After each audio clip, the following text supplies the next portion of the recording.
He knows that name very well, the incorrigible, violent, and reclusive one, completely unbalanced. The tedious successor of Count Perdium, Cecil Perdium. The most powerful knight in the north doesn't understand how he could have lost to such a weak opponent. His adversary, on the other hand, is not surprised since he had invested a great deal of money in that trap, made especially for him. Amidst a completely devastated battlefield decorated with the bodies of his companions, that knight in full armor approaches him carrying his axe like an executioner, until Cecil decides to ask the knight if he's enjoying the view. That only makes the man furious, shouting whether Cecil tries to be stupid on purpose. It couldn't have been a trap unless he had known about the plans before they happened. That's when our protagonist reveals he didn't just discover the plan. He also learned the size of his enemy's army, as well as the locations of his spies, and even the auxiliary troops who were in charge of delivering supplies to all of them. He simply knew all of that, and that defeated knight was in the palm of his hand. But those are hard words to accept because there were secrets he hadn't revealed to anyone. That's why he can't accept that someone as weak as that managed to uncover all his plans. Before he could continue his string of insults, the face of that warrior was struck by the sole of his enemy's boot. He had no patience to wait for the man's acceptance and told him to shut up. Throwing his helmet to the ground, our protagonist said he could be attacked as many times as they wanted because he would win every upcoming war. Taunting his enemy, he asked if he knew why that would happen. And before he could answer, the boy said it's because he always has a plan. A year ago, life was unfolding normally around the territory of Perdium, within the kingdom of Lithuania. That was when the boy woke up, still very confused, staring at his own hands, not understanding what was happening. The biggest surprise wasn't waking up in that bed. It was realizing he was still alive. That should have been completely impossible because he was sure of what had happened just moments before. A great clash of swords had occurred, and because of the force of the impact, he was completely disarmed. His body was already covered in wounds, and he was utterly exhausted from the prolonged battle. That final effort had come at a cost. All of his wounds collapsed at once. His opponent had declared the battle over, and that the king of mercenaries, one of the 7 most powerful men on the continent, had been defeated. That also symbolized the end of the war. Our protagonist's enemy was a knight who was also one of the 7 most powerful men on the continent. His name was Aiden. Pointing his sword at the boy, he asked if he had any last words, and Cecil revealed that his only regret was being unable to complete his revenge. Completely furious, he urged his opponent to finish the battle quickly. Aiden responded with a mocking smile, saying he was nothing but an ignorant fool. He had known that Mercenary was the successor of the fallen Perdium house, but he'd heard that he abandoned the land after his sister's death. That piqued the interest of our protagonist, who asked how a noble from another land would know such a thing. Aiden said it was inevitable. He had reached a point where he searched for any and all information about the king of mercenaries. Besides that, he had also allied himself with Duke Delphine to completely destroy the Perdium family. That shocking revelation filled our protagonist with overwhelming stress. He never imagined that there had been a collaboration among nobles to bring down his family. The Duke wasn't solely responsible. Aiden said it would be a waste of time to explain it all to someone who was about to die, so he would put an end to this story. But those few words reignited Cecil's spirit, and he began to shout that he would never forgive that man. Ignoring his threats, Aiden said that Dying Knight could do as he pleased. Then, promptly performing a height reduction surgery on the boy, he left him precisely 1 head shorter. It's all of that Cecil now remembers. It all happened just minutes ago, but now his neck is completely intact. His thoughts are hazy, and he begins to wonder if it was all just an illusion, also noticing that he looks much younger. Suspicious and glancing around, he thinks he might have been captured by mages and used as a lab rat, deciding that he'll make those arrogant fools regret what they did to him. That's when someone else entered the tent. It was a familiar voice asking what had happened to the young master. Ricardo, a soldier from his household, knew the young master was already up and asked if he was planning to leave now. But that soldier was soon caught off guard. The young master had his sword pointed at his throat. Cecil said he would let him live as long as he answered all his questions, making it very clear that the soldier should be fully committed to answering them. For a moment, the soldier looked worried, but it didn't take long before he stopped taking any of it seriously. With an exaggerated reaction, he said this was over the top even for the young master. It was starting to get ridiculous. Cecil couldn't understand how the soldier stayed so calm even while being threatened. His composure left the boy confused. Pushing the boy aside, the soldier said Cecil had fallen asleep after throwing a massive tantrum, which confused our protagonist even more. Touching his own neck, making sure there wasn't a scratch, Ricardo asked if the boy had forgotten what he did. He had insisted on leading the attack against the orcs. All that information left Cecil increasingly confused. He couldn't believe he had thrown a tantrum. That was simply absurd. But Ricardo told him to gather his things quickly, because he'd be waiting outside. Still confused, the boy asked where they were going, and the soldier said there was only one possible answer. They were heading back to Perdium territory. That's when Cecil finally began to realize what was happening. His family's land. Even in his confusion, he remembered how things turned out, and grabbing the soldier's shoulder, he asked him to say that one more time. He wanted to know if they were really heading to the territory that had once been completely ruined. After a brief conversation with the soldier, Cecil climbed to the top of a hill, able to see with his own eyes the lands belonging to his family. There was no doubt. That land belonged to his family, but everything was perfectly well maintained. He had seen it completely destroyed with his own eyes. Ricardo approached him quietly and whispered, asking if the young master was all right. He knew they were poor, but the boys shouldn't say things like that about their land, that it was ruined or he might provoke his father's wrath. Cecil immediately pinched his own cheek, trying to figure out if he was dreaming. As he heard his own face and became sure this wasn't a dream, Ricardo watched him with concern. The young master seemed completely out of sorts. The boy looked much younger, and his family's lands were still as they were always meant to be. That could only mean that somehow he had returned to the past. When he was a child, Cecil resented his family for being poor. With very immature behavior and a deep inferiority complex, he often caused shameful scenes, to the point where even his own family began to avoid him. One day, he abandoned his homeland because he couldn't handle the constant criticism anymore. Years later, he became a mercenary. He survived countless battles, gradually built his reputation, and honed his skills, until he returned to the lands that once belonged to his family. But when he arrived, everything had been completely destroyed. That was the day he realized he had lost everything he once had. Despite those vivid, real memories, everything was still perfectly preserved, and the precious people living on that land were still alive. It was almost ridiculous to think he had been sent to the past. He could barely contain the happiness he now felt, realizing it was all real. But the boy's good sense told him it was still too early to celebrate. As Ricardo had said earlier, they were there to face orcs, and he could never forget that day. Because when twilight came, most of the soldiers from that land would meet a violent end. Cecil had wanted to join the soldiers because supposedly only 3 creatures had been sighted, which made him believe he could lead the troops without issue, even with little experience. But the reality was completely different. More than a dozen of those hideous creatures appeared, wiping out nearly all the soldiers, all because the boy had stubbornly insisted on leading them. Those creatures didn't have a clear strategy, so defeating them was still possible. The problem was that no one would listen to a spoiled boy on the battlefield. Before he could think of a way to execute his plan, a loud explosion was heard in the camp. Part of a tower had just been blown into the air. It landed a few meters in front of our protagonist, scattering its debris everywhere. It didn't take long for the troops to start shouting, trying to warn what had descended upon them. Orcs. The creatures were advancing into the camp. Cecil didn't expect it to happen so soon. The creature's charge was far too fast.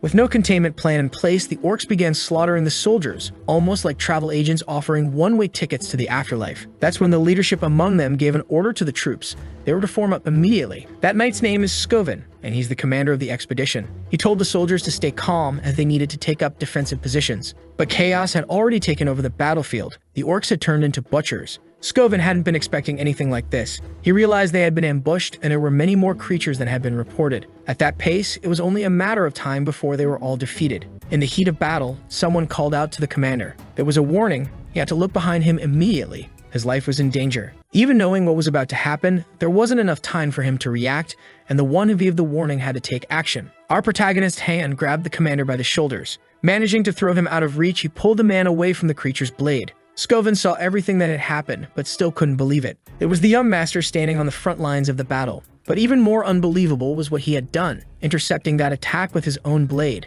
Before the monster could react to the strike, its arm was hit. Certainly, more than the pain the creature felt, the shock from the commander and his troops was even greater. The orc began to roar in rage, realizing what had just happened, until its massive body crashed to the ground. The wound was more than it could bear. Cecil began to lament the fact that he still couldn't use mana. Things would be so much better if he had been sent even further into the past. Walking calmly, he approached the commander, who was still on the ground, thoroughly confused by what he had just witnessed. The boy extended a hand to him and asked to be given something. Skovin had no idea what was being asked of him, until Cecil was clear. He wanted the right to command those troops. Skovin immediately composed himself, thinking that request was completely ridiculous, even coming from the young master. He quickly stood up and said he wouldn't allow it, leaving Cecil frustrated. The commander said this wasn't a game, and he couldn't hand over command to the young master in the middle of a situation like that. Cecil knew this wasn't good.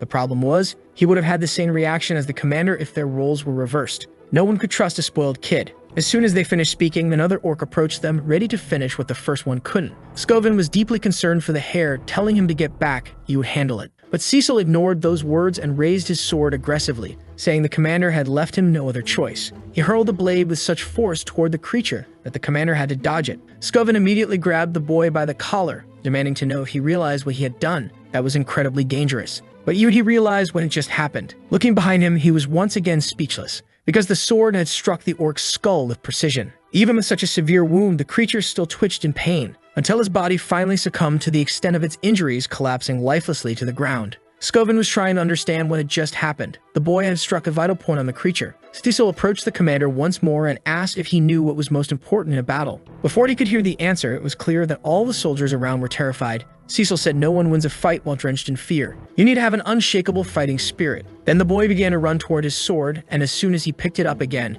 he dashed straight into the eye of the storm, where the fun was happening. With long strides, he quickly reached the creatures that were overwhelming his army. To the surprise of all the soldiers, he had landed atop one of their heads, ending its life with the edge of his blade. Scoven also witnessed everything from the front row, and like his soldiers, he didn't know what to say. Cecil pulled his sword from the creature's head and began provoking the ones still alive, telling them to come at him. The boy promised he'd finish off every last one of them, leaping once again into danger. With precise strikes, he hit those monsters while dodging deadly blows, performing a wide range of unanesthetized surgeries. Scoven began asking himself if he was dreaming. He couldn't move nearly as fast as that boy. The only difference was that the commander could use mana. That fragile boy shouldn't be capable of any of this. Even though it was hard to believe, he could already see the boy was becoming very exhausted. Still, he managed to dodge using the smallest movement possible, conserving what little energy he had, and he struck vital points with single attacks strong enough that there was no need to hit twice. He was practically a sword master who hadn't yet learned to use mana. Maybe Scoven thought that boy could become even more powerful than the current sword master. In the middle of the battle, Cecil continued provoking the creatures, saying he was just warming up. The taunt seemed to work, and all those monsters began to chase him, determined to end his life and crush his bones. The soldiers saw what was happening, and one of them wondered if the young master was running away. It didn't take long for them to turn their attention to the commander. They needed orders. Scoven was still in shock, trying to understand what the young master was doing. A boy had jumped into battle and drawn all the enemy's attention to himself, and right after that began to retreat from the battlefield. But the direction he chose was strange. He was heading straight toward the cliff. Using his full ear-separating capabilities, Scoven finally understood what the boy was trying to do. It was indeed a very bold strategy. That's when he turned and ordered his troops to raise their shields,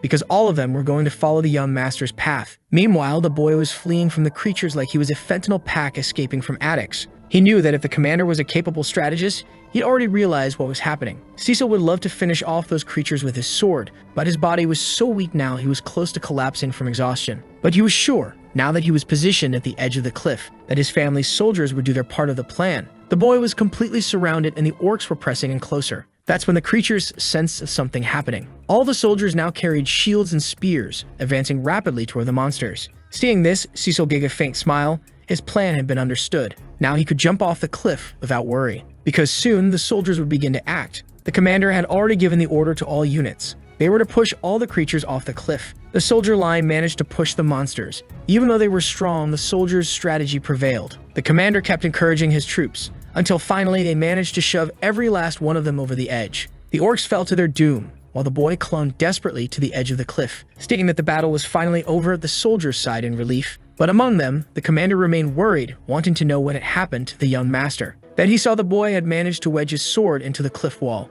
giving the commander a confident smile, as if he were sure the plan would work. For a moment, Scoven was speechless, but soon he forced a smile too. Extending his hand, he asked the young master to try and reach it. But the boy had used up all the strength he had. He could no longer hold onto the sword's hilt. Unable to control his own body due to extreme exhaustion, he began to fall, which left the commander and his men deeply concerned. Some time passed. Cecil began to hear someone calling his name over and over again. He recognized the voice. It belonged to Helena. In a dimension that didn't feel like reality, he was confronted with countless memories of his brother. Cecil didn't seem like a very nice person, and holding one of the fragments of what looked like a mirror, he realized they were memories of his sister. He was suddenly grabbed by the arm. She was still begging him to come with her. That was definitely the kind of dream one has during a fever, full of delirium. But finally, Cecil managed to wake up, lying in a bed. His senses were slowly returning, and he could tell everything was okay. Even if he didn't know how they managed to reach him, he was alive, and that was what mattered most. As he tried to sit up in bed, he began to remember that confusing dream. It was so vivid, it didn't feel like a dream at all. But before he could keep dwelling on his thoughts, his body sent him an instant message. Everything hurt, and in the end, it was his fault for pushing himself past his limits, especially since he still couldn't use mana. The sound of him moving in bed alerted someone outside, who entered the room to speak with the young master. With a big smile on her face, it was clear the woman was relieved that he had finally woken up. Cecil looked at her in surprise. It was Belinda, one of the maids of his household. Placing a basin on the table, she said the young master had no idea how worried she had been, reminding him that she had warned him the soldiers could have handled that problem. Before she could keep talking, Cecil got out of bed just to hug her. Belinda was confused and asked if something was wrong with the young master, wondering if he had done something wrong again. but the boy said he was just happy to see her again. She had been his personal tutor, always by his side no matter what trouble he got into. Cecil always felt relieved knowing she was there for him. But after his family's land was destroyed, she vanished as well, and he was never able to find her again. He never thought he'd be reunited with her in this lifetime, but Belinda said they saw each other every day. Still holding her, Cecil thought he should tell her the whole truth, so he asked her to listen closely to his words. The Pernium family was in grave danger. Very surprised, she asked how the boy knew that. He began thinking about how to explain it to her, saying that he had died and returned to the past. But Belinda thought he was talking about the incident at the cliff. Completely ignoring whatever he might have said, Cecil tried to clarify things, but to her, it was the boy who was in danger, since his body was still recovering. Right after that, she began to scold him severely, and our protagonist realized she wasn't going to believe a word he said. Trying to convince her was useless. After taking a deep breath, Belinda asked what would happen if he couldn't enjoy the festival because of his injuries. As soon as he heard about the festival, Cecil grew very worried, and Belinda asked if he had already forgotten. Helena was really looking forward to enjoying that event with him. She said it would be wonderful if the two siblings could become close again like they used to be. Then Cecil remembered that during that time of year, there was always a festival in his town. He grabbed a picture frame nearby and looked at it more closely. It was a photo of him and his sister. In his past life, he wasn't able to enjoy the festival because he was traumatized by what he had seen on the battlefield. Things were different now, and he asked Belinda when the festival would take place.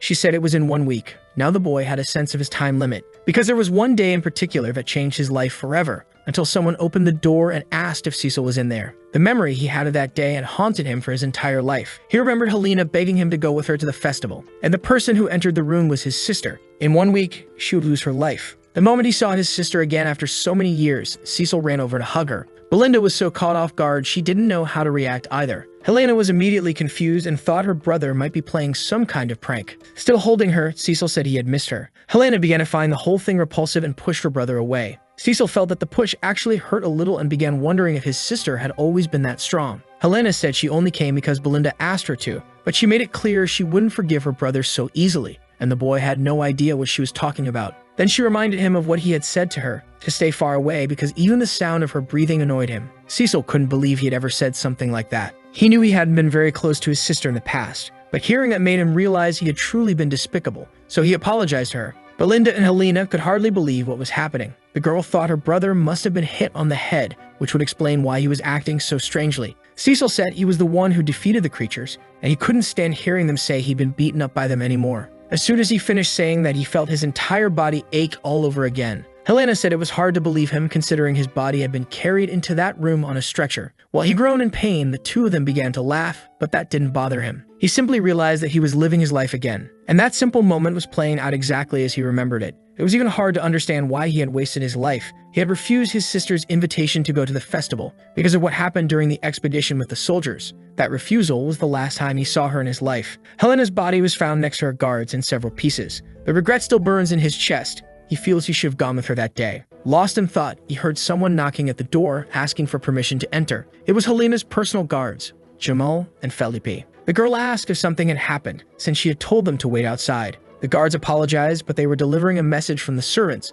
Helena needed to supervise the festival materials. Cecil wondered why his sister was in charge of such a task. Belinda said he'd know if he paid attention, and if a noble had to do something like that, it meant the workforce in their territory was running short. He can't imagine things had really gotten that bad. As his sister left to handle the task, he realized how awful he had been in the past. He hadn't cared at all about what really mattered. Determined to live a different life, he said he helped too, which caught his sister by surprise. Helena looked back, visibly worried. Her brother had changed a lot. Belinda had the same reaction, and now both of them were really starting to believe the boy must have hit his head somewhere. Once outside the house, they headed to the town square, where the festival would take place. The presence of our protagonist made everyone around feel uneasy. Helena told him to leave, saying he was only getting in the way. But the boy insisted on trying to help her. Helena said the best help he could offer was to walk away from the square. Cecil knew his sister's body had been found in the alleys not far from there. She was surely lured or dragged away against her will. To prevent that from happening, he needed to understand what was going on inside the castle. While being pushed by his sister,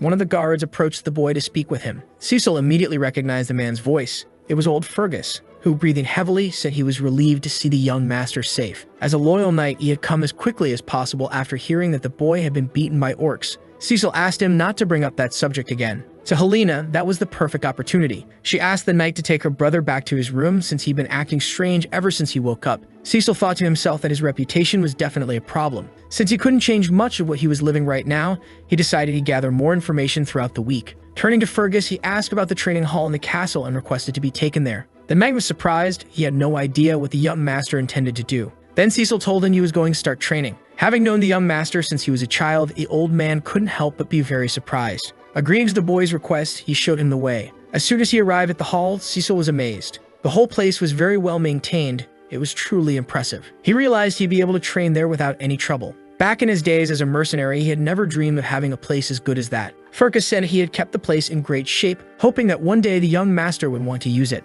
He felt the boy had strayed for a while, but he always held hope that it wouldn't last forever. Cecil realized that even in his past life, that man still held on to hope, in a way that made him feel deeply embarrassed. He wished that old man could live a long and peaceful life, because dying is no pleasant thing. Fergus smiled at that remark, as if the young master had already lived a long time. Cecil said he was as sharp as ever, claiming he had died and come back to life, but Fergus politely asked him to stop with such nonsense. The boy dismissed the knight from the room, saying he would begin his training, and Fergus assured him he would remain nearby. In his first life at that age, he thought everyone around him was his enemy, but now he realized he had just been a fool. Now the boy had 1 week to put part of his training into practice. The son of another noble family had been blamed for what happened to his sister. That ended up forcing a territorial war between the two families, which triggered the beginning of their downfall. In other words, Helena's death was the spark that led to a major catastrophe. But now the boy would do everything the right way, and it would all begin with his training. He needed to strengthen his body. The problem was that he didn't have much time to explore. At the very least, he needed to master mana. This was a supernatural resource that allowed humans to push past their physical limits.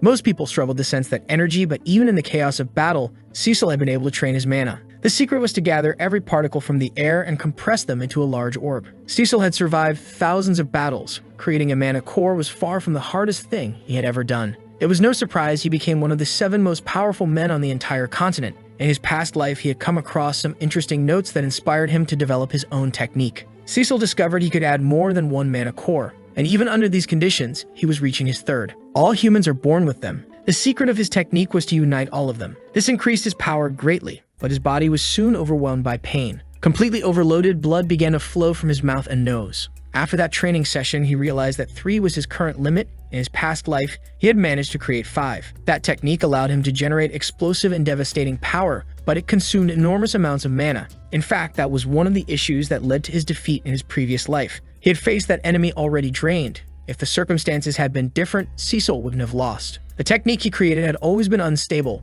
but it would be useful now, because time and youth were on his side. Aiden would be the one eliminated when they met again. He would make sure that Duke Delphine and all who hid in his shadow would be completely crushed by his hand. Finally, the day of the festival arrived. Our protagonist had spent all that time training, and now he was getting dressed with a sword at his waist. Unlike the people walking around to enjoy themselves, he had a goal in mind. When Helena saw him, she was very surprised. She hadn't expected her brother to actually show up. Even though he had come to the festival, she was certain he wasn't okay. Cecil told her that everyone in the territory should enjoy the festival. Helena said he had been acting strangely and heard that all he'd done over the past week was train. Cecil asked her if it was such a problem for the heir of a knightly family to be training, and the girl said he had never cared about that in his entire life. She even said their own father was incredibly annoying and should hurry up and pass on his noble title. Hearing that, Cecil was overwhelmed with shame. Even though he was acting differently, Helena said she preferred this current version of him. It was as if he had returned to being who he always was. It left the boy deep in thought, because he realized something over the last week.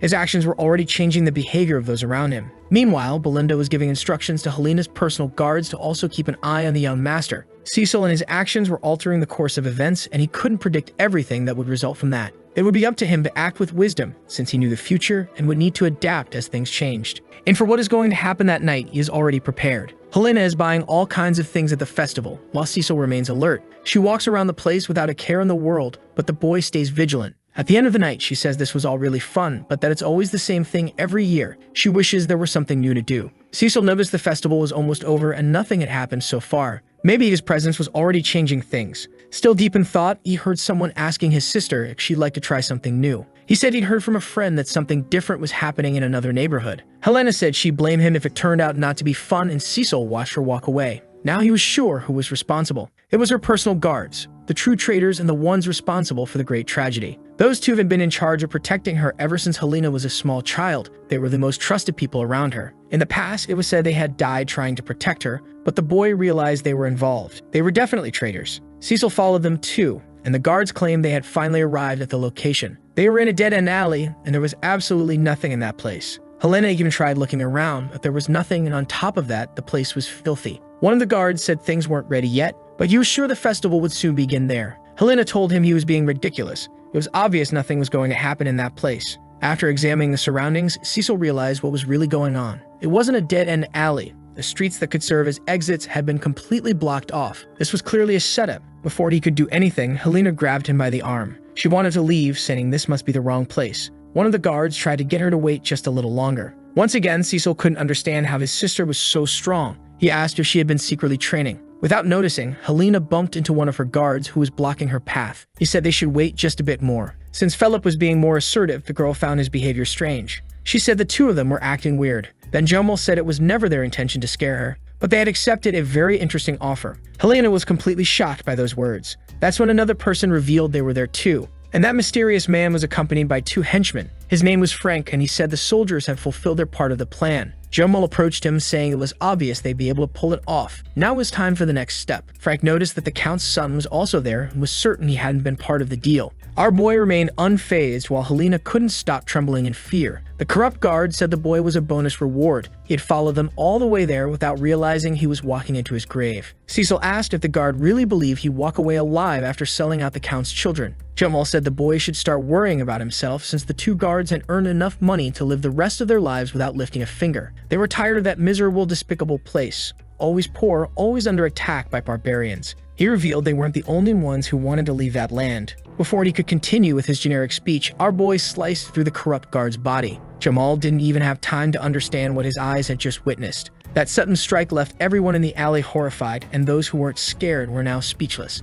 Cecil said that was no excuse for selling out him and his sister. Now he could turn his attention to the other traitor. Philip couldn't believe his companion had been defeated, not when the enemy was someone so weak. He grabbed Helena in an attempt to shield himself, but it was useless. His skull was pierced by our protagonist's sword. He began to fall while writhing in pain. His body, too, became part of the decor of that dark alley. Frank's henchmen started asking if this was really the Count's useless son, because they hadn't expected him to have combat experience. Frank also noticed something was different. He figured the guards had been caught off guard, but for the boy to take down two in a row in just seconds was truly impressive. On top of that, he could also channel mana into his attacks. Helena remained absolutely terrified and asked Cecil what was happening. Our boy held back his words. He's not going to tell her the truth just yet. And with a precise strike of his hand, he left the girl unconscious. He did it so she wouldn't witness what was about to happen in that place. But as soon as he laid his sister's body on the ground, that killer politely said thank you, because they were going to eliminate the guards too, and he said the boy was very different from the rumors. With a pipe in his mouth, the man with glasses asked if Cecil was hiding his true abilities. And with a sword in his hand, our boy said that the answer to that didn't matter. But he was already thinking about his strategy to defeat 3 enemies. Those henchmen weren't that dangerous. The only real problem was the man with glasses, who seemed to have a high mana level. Cecil knew he had to keep that battle as short as possible, and he was already preparing some threads in his hands. He asked those men who had hired them, and Frank replied that it didn't matter because the boy would die soon. And our protagonist admitted he didn't expect them to cooperate anyway, stating that in just a few moments, they'd wish they had. One of the henchmen got ready to fight him, but Frank told him not to. They keep the boy alive to make him suffer, driving the Count completely insane. The greater the pain he feels, the more repulsive his body will remain. As soon as they got the orders, those 2 assassins launched their attack. Unaware that, in truth, our boy had been the king of mercenaries in a past life. The first thing he did was throw an unlit candle toward them. The first assassin didn't know what that meant, and distracted by the candle, he couldn't see the slash coming right behind it. That blade pierced his head with perfect precision. The other assassin tried to flank him, telling our boy not to rely on dirty tricks. Their swords clashed for the first time. Cecil had no intention of letting that man live. Moving his hand quickly, he managed to immobilize the assassin's sword.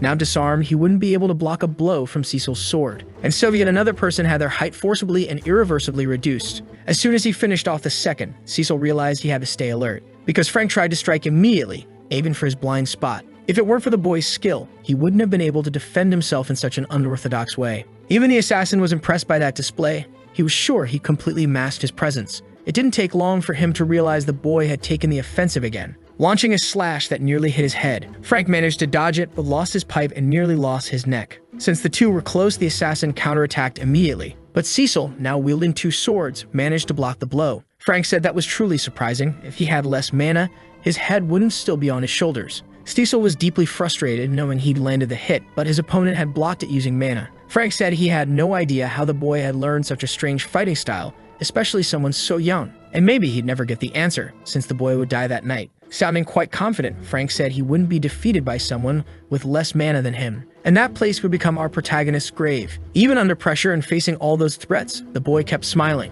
which made the assassin extremely uneasy. And distracted by it, he didn't see that our boy was preparing a leg strike, landing a brutal blow to the assassin's face. The impact was strong enough to throw him back a bit. Now with his glasses broken, Frank adjusted his hat and said he wouldn't be defeated by someone with low mana. But just as he finished saying that, he began coughing up blood and not understanding what was happening. It was such profound agony that it was enough to put him out of the fight. Everything had happened so fast he couldn't tell what exactly had hit him, but the weight of those blows had clearly increased enough to break through his mana defense. Cecil calmly approached him, saying that in the past he didn't know his sister had been murdered by someone, and now he knows exactly who's responsible. And in a threatening tone, Cecil said he would make sure he paid for it, as he began to unleash the power of his third core. After destroying his own underwear in the chaos, Frank began asking how that boy had managed to increase his mana so quickly. The answer came in the form of 2 sharp, dangerous swords. The assassin realized he couldn't keep up with that speed. Even so, he did everything he could to prolong his life a little longer. But his efforts were already reaching the limit while the boy kept pressing harder.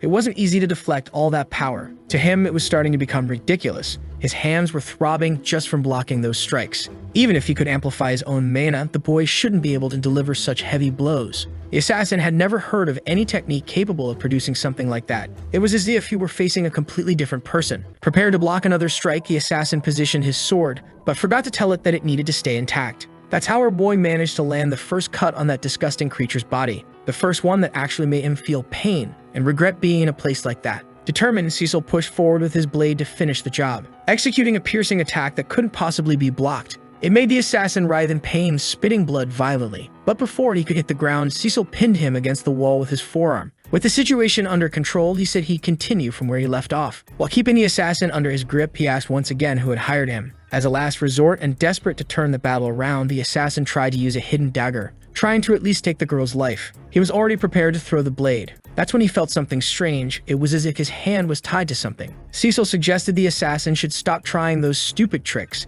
It would be much better to start answering questions. If he were willing to cooperate, Cecil might consider removing the sword from his abdomen. But the assassin was realizing those threads were made of mana, and he couldn't move his own body. He didn't even know when the boy had prepared all of that. Cecil applied more pressure on the swords, saying that with the assassin's skill, he should be able to keep himself alive. Unless, of course, someone destroys his mana core. That's when the assassin realized his situation was becoming increasingly dangerous, because our boy had struck directly at his mana core. It didn't just cause sharp pain, it was something that burned him from the inside out. As soon as the core cracked, all that power began to spread through his body. Frank said the boy was insane, that could cause an explosion big enough to destroy the whole neighborhood. But Cecil assured him it was only risky for those without skill. He could make that method work without issue. That's when Frank realized his problems were only getting worse, because that look in the boy's eyes wasn't bluff. It was the look of someone willing to end his life. Desperate, the assassin confessed that it was Count Desmond who had hired him. He said he needed an excuse for House Perdium and House Degall to go to war with one another. Cecil still tried to confirm the information, though he already felt like he had found the answer. Because in his past life, Duke Delphine always left the dirty work to less powerful nobles under his influence. The boy asked if that was why the assassin had come to kill his sister, and the man confirmed it. Now that he had all the information he needed, Cecil drove the sword even deeper into the man's abdomen. Frank panicked. He thought the boy had promised he would let him live. Cecil found it strange that the assassin was suddenly afraid of death after taking the lives of so many innocents. Since the situation was already irreversible, the assassin started to smile. His death wouldn't change anything. He had made sure House Degall would have a reason to go to war, and no one would believe a useless boy like him. Soon the territorial war would destroy the boy's whole family. Tired of listening, our boy smashed the man's face, telling him he had something to say, that he had already died once. And now, everything was going to be completely different. With his mana core already at the limit, the assassin began screaming louder and louder. Far from there, the fireworks show lit up the sky, and our boy had finally finished settling those problems. Those who posed a threat are no longer alive. Cecil looked back once more, realizing that his sister was still unconscious but safe. With no strength left in his body, he let his sword fall. At last, he could feel some relief. The problem was that he had pushed his body too far. The pain from his technique started to set in. Collapsed on the ground, the boy began to vomit. Back when he was a mercenary king in his past life, using 3 mana cores wasn't difficult. He refused to lose consciousness in a situation like this. Making his way to one of the nearby buildings, he came across some abandoned bodies. He knew about this from his past life, and based on what the assassin said, these must be his other victims. That was the son of Count Diggold. He and his guard had been taken out, it was all part of the conspiracy against Cecil's family. As soon as word spread about what happened there, a massive territorial war would erupt. Cecil realized he got to get rid of the bodies. Setting the building on fire, he was determined to change the course of events. With his sister on his back, he began making his way home, unaware that he was being watched by a mysterious figure who vanished from sight the moment the boy continued on his path. The mysterious man is already being interrogated. The assassination had failed, and they wanted to know why he couldn't kill a single girl. He was trying to explain himself to those nobles, saying it was all Cecil Perdium's fault. The nobles found this version hard to believe, knowing the boy was considered a lost cause. He was notoriously known for being completely useless, so much so that no intel about him was even necessary for this mission, making the excuse unacceptable. But the assassin confirmed that the boy was completely different from what the rumors claimed. As an eyewitness to everything that had happened during that battle, he told those men that the boy was a completely different person. He also said that nothing should stand in the way of a territorial war between the two houses and pleaded for another chance. Several of them began to scold him, saying he would fail again and that they had wasted too much time on this. The more impatient ones wanted to get rid of the man immediately, until one voice rose above the others, ordering silence. The man, exuding a menacing presence, asked if the assassin truly wanted a second chance. He promised that this time he would completely eliminate Cecil Perdium. When asked how he would do it, he said it would be through a duel, and he already knew the perfect candidate. These words intrigued the nobles. The assassin said the candidate's name was Cain Loges, notoriously known for his strength and muscular build. He was unmatched in terms of brute strength despite his young age. There wasn't a single person in the north who could withstand his sword. He was also Cecil's cousin, so arranging the meeting between the two would be easy. Though still impatient, the nobles decided to listen to him. Meanwhile, the man who stood above all others warned the assassin that another failure would certainly be the last of his entire life. Back at our protagonist's family estate, he continued with his training. An elderly guard apologized for interrupting him. He came to deliver news about his meal, but he didn't realize something was flying toward him. It was one of Cecil's mana threads attached to a sword nearby. It was promptly pulled toward the boy and cleanly caught by his hands. After performing a few cuts in the air with it, Cecil realized it was enough. That's when he noticed he was no longer alone in the hall. Fergus was there and, apologizing once again, said the boy had been too absorbed in his training. Unable to hide his curiosity, he asked how the boy managed to do that. Holding the sword by just a thread, Cecil asked if he meant this, and the explanation was simple. It was a thread of mana, a technique he used daily in his past life, but one he still wasn't strong enough to fully unlock. The solution he found was to use only a single thread, due to his current mana limitations. Fergus said he had seen many things in his years as a knight, but that was truly impressive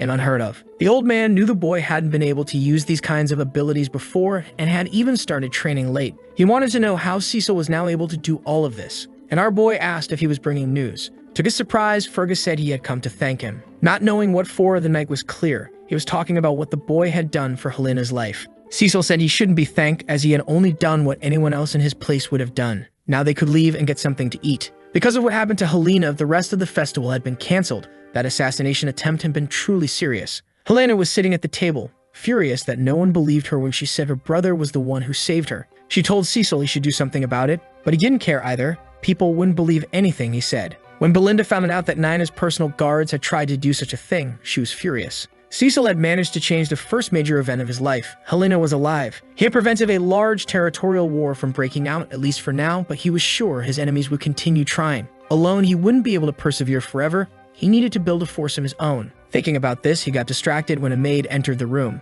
To put his plans into motion, Cecil realized he needed to know how his family's finances were doing. What was served to him as a meal at that moment was just a piece of bread. Cecil looked at it, confused. He asked Belinda why dessert was being served before the main course, and she told him they didn't have money to buy dessert. As if that weren't enough, outside the people were outraged. They were demanding compensation for their losses. Since the festival had been cut short, it caused major losses for the merchants. All of them were gathered in front of the castle gates. The townsfolk were furious, saying the rich didn't care about the suffering of others. Cecil went to the window to see what was happening, worried by all the shouting. Belinda had already expected something like this. She said the boy should have seen it coming too. Many merchants in that region relied on the festival's tourism to survive, and up until last year, they earned just enough to get by. With this year's festival interrupted, it was only natural for them to be angry. Cecil had no idea things were that bad in his territory. He realized that if things kept getting worse, people might resort to violence to solve their problems. Turning to Fergus, he asked what the soldiers were doing. They should be controlling the crowd. That's when the old man said they didn't have any soldiers. The few that remained were trying to rebuild what had been destroyed during the orc attack. The territory north of Perdium is overrun by barbarians, so they're constantly at war. To the east lies a monster-filled forest, very dangerous. That land lacks not only money but also skilled labor. Cecil realized the situation was even worse than he thought. Grabbing Belinda by the shoulders, he said he needed to speak with her. He knew she was in charge of managing his allowance and said they should use that money to calm the merchants. That's when she revealed he wasn't receiving any allowance. Cecil asked why that was, and she explained the benefit had been cut off because he kept wasting money. The boy realized he had no funds available at the moment. He immediately tried to borrow money from her, but Belinda had nothing either. Now sitting on the windowsill, he began to reflect. Everything that could help him was either unavailable or in short supply. It would be hard to start anything without money. His immediate priority was to gather some resources. While thinking about what he could do, a soldier ran hurriedly through the castle corridors. He went straight to the young master, bringing news. As soon as he saw Ricardo panting heavily, Cecil asked what was going on to make him rush like that. The soldier said the news was bad. Cain was looking for him. For a brief moment, our boy had to try to remember who that name belonged to. Meanwhile, the commander of the guards was being beaten. His attacker struck him repeatedly without mercy, treating with contempt the man who held authority over the region's army. The final blow was so strong it crushed the commander's armor. Finally, our protagonist arrived at the scene. Seeing the mess that had been made in that place, Cecil wasn't going to tolerate such things continuing to happen. That's when Cain noticed the person he'd been looking for had finally decided to show up. Standing before our protagonist, he tried to intimidate him. With false friendliness, he greeted his cousin, whom he hadn't seen in a long time. Even after witnessing all of that, Cecil wasn't intimidated in the slightest, and finally remembered who that person was. He was the heir of Count Loges, who had been an ally of his family for many years, Cain Loges. In his past life, he was both his only friend and his enemy. Cain approached our boy calmly, stepping over the body of the soldier he had knocked down. Cecil asked Ricardo what had happened in that place. He said they went there because there was a public promotion going on, and they found Cain accompanied by one of his guards. They were asking if the rumors about the young master were true. Scovin began explaining exactly what happened. But before he could finish saying everything, Cain grabbed him by the face, thinking those words were nothing but lies. That's how everything had gone down in that place. Cain said his anger was justified because that old man was spreading lies about his cousin defeating orcs. So he decided the best course of action was to help the old soldier become clear-headed again. None of that would have happened if he hadn't chosen to tell those lies. Cecil realized that Cain wasn't there by coincidence, and besides, that was Cain's personality. He always treated Cecil as if he were his personal servant. Whenever he appeared on the lands of Cecil's family, he caused all kinds of trouble. No one was able to stop him. Even though he was troublesome, no one ever underestimated him. Practically the opposite of our protagonist, who had always been tormented by a sense of worthlessness. While Cain was constantly praised for his overwhelming confidence and charisma, Cecil was constantly compared to that pile of garbage. And the silence from our protagonist dragged on. Cain was waiting to be attacked, especially after calling the boy a liar in front of everyone. Not long ago, something had happened inside the Loges mansion. Someone came to Cain with a request to end the life of his cousin. And if he managed to do it, that person's master would provide full support to House Loges. Cain said ending that fool wasn't a problem. The issue was that he was also an heir to a noble family, so he couldn't just kill him without a reason. The man said that would be easy, as long as he was challenged to a duel. Just make it all look like an accident. He'd even accompany Cain in disguise, pretending to be his personal guard. An opportunity like that doesn't come around every day. Cain never thought someone would try to stop him from ending his cousin's life. But the truth is, he didn't care. He started to believe people were conspiring against Cecil before he could become an even greater threat. If that was the real motivation, he was eager to cooperate. Then, referring to our protagonist, he asked what he was waiting for. Cain found it strange that he was still silent. He should be bringing out everything he had prepared for him. Since the festival had been cancelled, Cain wanted to celebrate to lift his mood, saying they always saw eye to eye on that subject. He coldly asked what his friend thought of the idea. Cecil stayed quiet for a few moments, until he finally remembered something, asking if Cain was referring to that. He used to be forced to bring drinks and women to his cousin whenever he passed through that city. He only did it back then because he was afraid of being beaten. He was tired of spending his own money to accommodate that braggart. Then he immediately remembered he no longer received an allowance. Our boy seemed to have an epiphany. Before his eyes was an excellent opportunity. That was the way fate had given him to make money. Cain was growing more and more impatient and called out Cecil by name. He told him to hurry up and get what was asked for, because he didn't like to wait. Cecil said there was no problem, but there was something he needed to take care of first. He said his cousin owed him. Because of his completely different attitude, Cecil caused great confusion among those who were present. Cain asked what he owed him. Cecil began listing all the things he had already arranged for him. He said everything cost money and Cain owed him 1,000 gold coins. Cain insisted his cousin was exaggerating. That wouldn't be more than 100 coins. Not to mention Cecil used to do all that as a gesture of gratitude, a tribute of friendship. Cecil replied that that wasn't a model of friendship. He had just been acting like one. Then he said Cain should hurry up and pay him before he got crushed right there, because Cecil said he needed money. The people watching that exchange between the two began whispering among themselves. Ricardo was already terrified. He was certain the young master had completely lost his mind. Cain finally decided to stand up. He didn't like receiving that kind of response from Cecil, just because he had been too polite. He said Cecil was deluding himself, thinking he had gotten stronger, telling lies about defeating knights. That's why everyone in the north said he was a lost cause. Kane prepared to strike our protagonist, who was patiently waiting for him to approach, dodging the blow as if Kane's attack were moving in slow motion. Because of what he did, the people were stunned. Kane tried to strike again, but his fists couldn't land on the boy. On top of that, Cecil counterattacked, crushing one of that jerk's ribs. Kane felt so much pain he would have soiled himself if there had been anything in his intestines, and his suffering wasn't over yet. Kane was hit a second time. However, he managed to shield his face from that second blow. Even though he was blocked, Cecil remained calm, because Kane fell to the ground right after, unable to endure the force of that first hit. The assassin disguised as a knight rushed to him, asking if the boy was okay. Cecil acted like it was all a performance, telling his cousin to get up, since he had blocked the strike, and the disguised assassin asked how Cecil could be so bold. The onlookers who had gathered to see how things would unfold were asking themselves if Master Cecil had really struck down that mountain of muscle. Looking around, Cecil realized what they were aiming for. Now he knew exactly what their plan was. Kane asked his knight if his performance had been convincing. Receiving high praise, it had been excellent. Now they could blame Cecil, and he already had more than enough justification to challenge him to a duel. Thinking he would gain political support because of this, Kane was getting ready to issue the challenge. This was the perfect opportunity to rid himself of the pointless alliance his family had with Perdium. After pulling a glove from his pocket, he was about to propose the duel, saying the way he had been attacked was dishonorable, but he didn't get to finish his sentence, because his face was struck by a glove. Cecil had challenged him first. Caught off guard, Kane was deeply irritated. Cecil said he had been insulted in front of his people, and he was the heir of that land. One of his knights had also been assaulted. He wouldn't let it slide, and asked if Kane was planning to back out. After burning with rage, Kane went silent, until he started smiling, saying his cousin really had always been a fool, but he never imagined he'd dig his own grave like that. Then he accepted the duel that had been proposed, saying he shouldn't be blamed if a boy loses his life in the process. Poor Kane, he has no idea he's about to be brutally beaten by the protagonist. Cecil immediately called for Ricardo. He told him to gather all the merchants who had been protesting at the castle gates that day, because there would be a great opportunity for them, one that could bring in a lot of profit. The sudden end of the festival had disrupted the entire town, but there were still a few tourists around the region. All of them were likely eager to spend their time and the money they had brought. Cecil was planning to hold a major event to entertain them. Standing atop an arena, he was surrounded by his people. A duel between him and his cousin was about to begin, stirring a wave of betting. Some were eager to see the useless heir get what he deserved. Outside, the merchants were also managing to sell some goods. Others took the chance to place bets. It was practically unanimous. Everyone betting believed Kane would win, and the mountain of muscle drove his sword into the ground.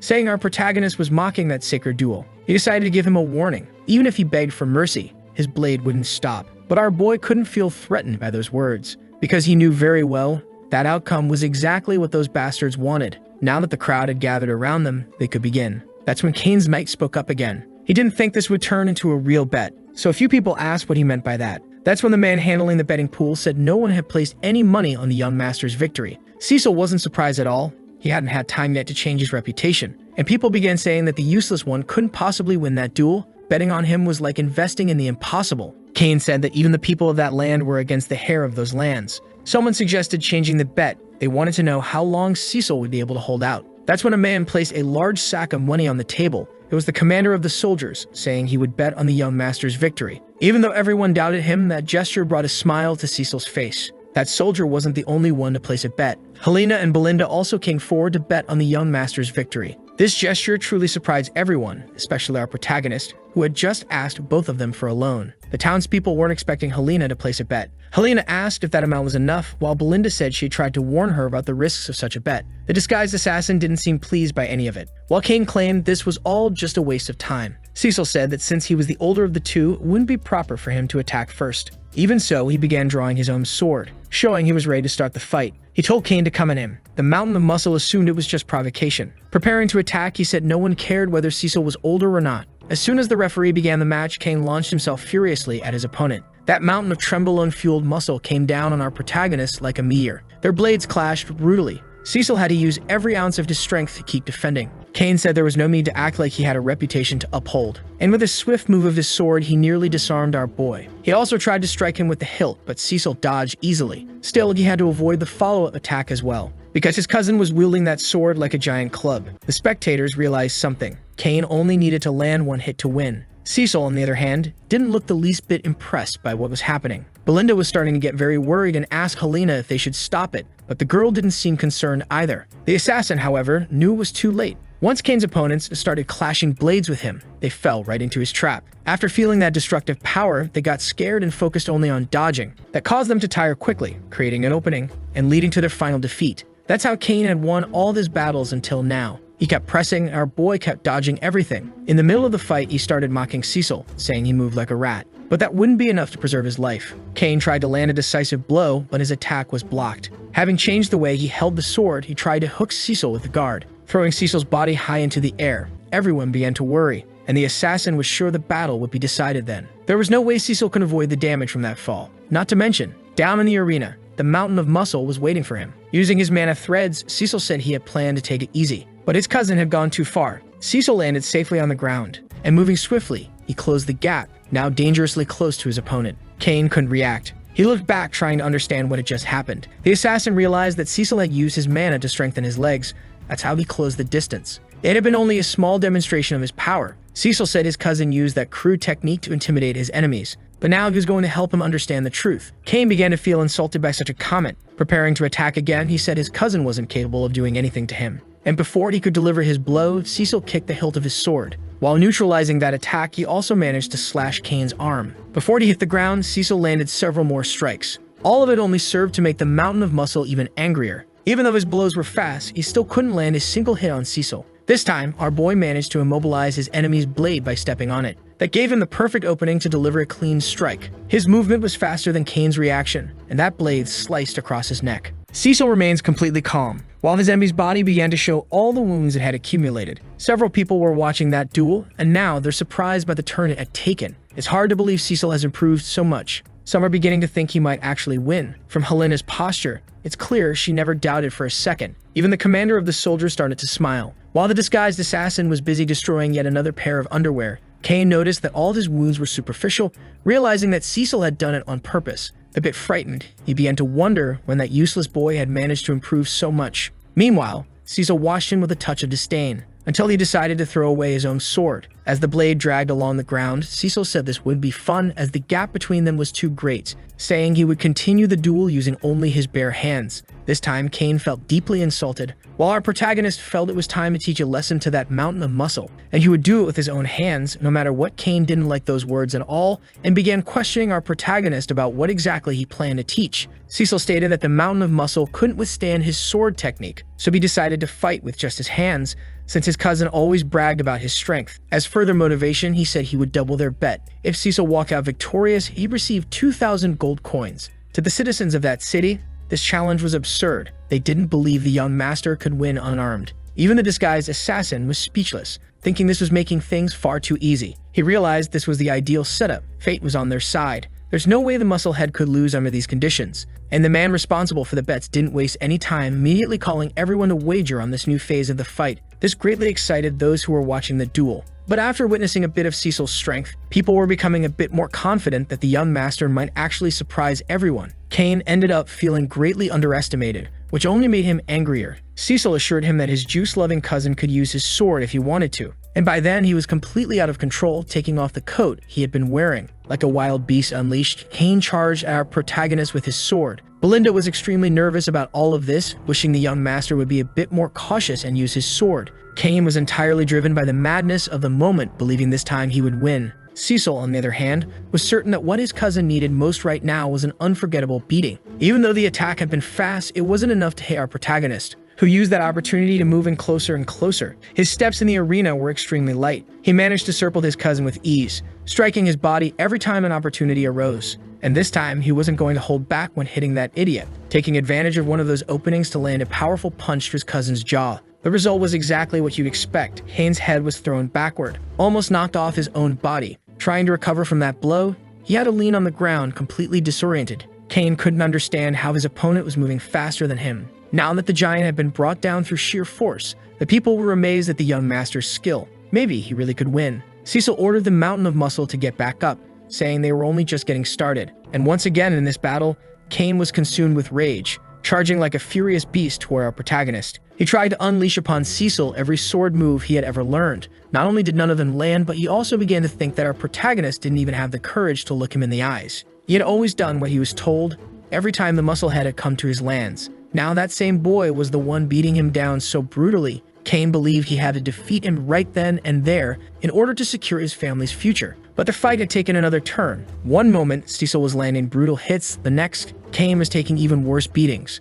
With his face completely disfigured, he still couldn't understand what was happening. That's when Cecil grabbed him by the hair, lifting the face of that mountain of muscles. Our protagonist said he felt sorry for his cousin's father, because the Count was one of the few people who helped the Perdium family when they were on the verge of ruin, all due to the friendship he had with our protagonist's father. Even in the face of such a noble gesture, his son is completely different. That seemed to awaken something in the boy's memories. Many years ago, he had questioned his father about why he was sending aid to the Perdium family. They were also going through difficult times, and the boy didn't understand why his father would do all that for the sake of friendship if his friend's territory was doomed. It was something the boy was completely incapable of understanding. His father was already heading to that territory once again. He tried to ask the Count not to go. His father was the only one helping those people. All the other nobles were ignoring the situation. In response to his son's questioning, the Count said there was no special reason for doing it, because they were friends. That's what the mountain of muscle ended up remembering. Our protagonist's hand was about to crush his face once again. But unlike the previous times, Cain simply closed his eyes.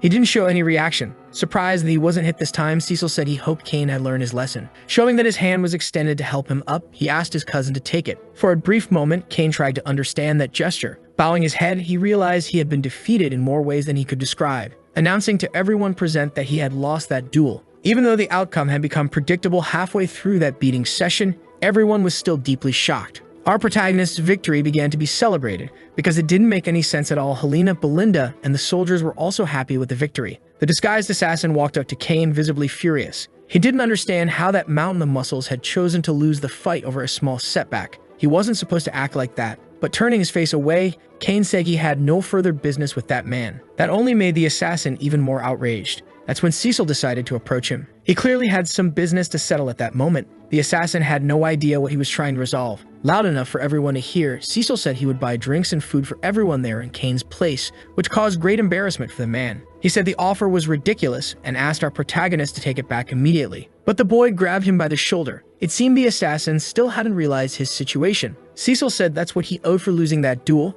and he was sure the man carried a lot of money, which he owed to our protagonist. A total of 3,000 gold coins, which he would definitely not forget to pay. Cecil used all his persuasive power to make it clear to the man that he strongly recommended not trying to run away without paying his debt, and the assassin realized his situation had become quite complicated. As soon as he agreed to those terms, Cecil made his way out of the arena. The next day, our protagonist was in his room. He placed a large chest on the table. As soon as he opened it, he realized it was overflowing with gold coins. That might be enough for him to hire a small army of mercenaries. The amount was generous, and it would take some time before he could earn money consistently, but Cecil knew life wouldn't wait for him, and he had big plans ahead. Belinda and Helena watched with great interest. Feeling a bit uncomfortable, Cecil asked what they wanted. Helena wanted to know what her brother was going to do with all that money. Cecil asked if she wanted some, but the girl said she was just asking a question. Belinda said the answer was pretty obvious. She already knew where the young master was going to spend his money. Amelia's birthday was coming up, and she imagined the young master had done all this because of that occasion.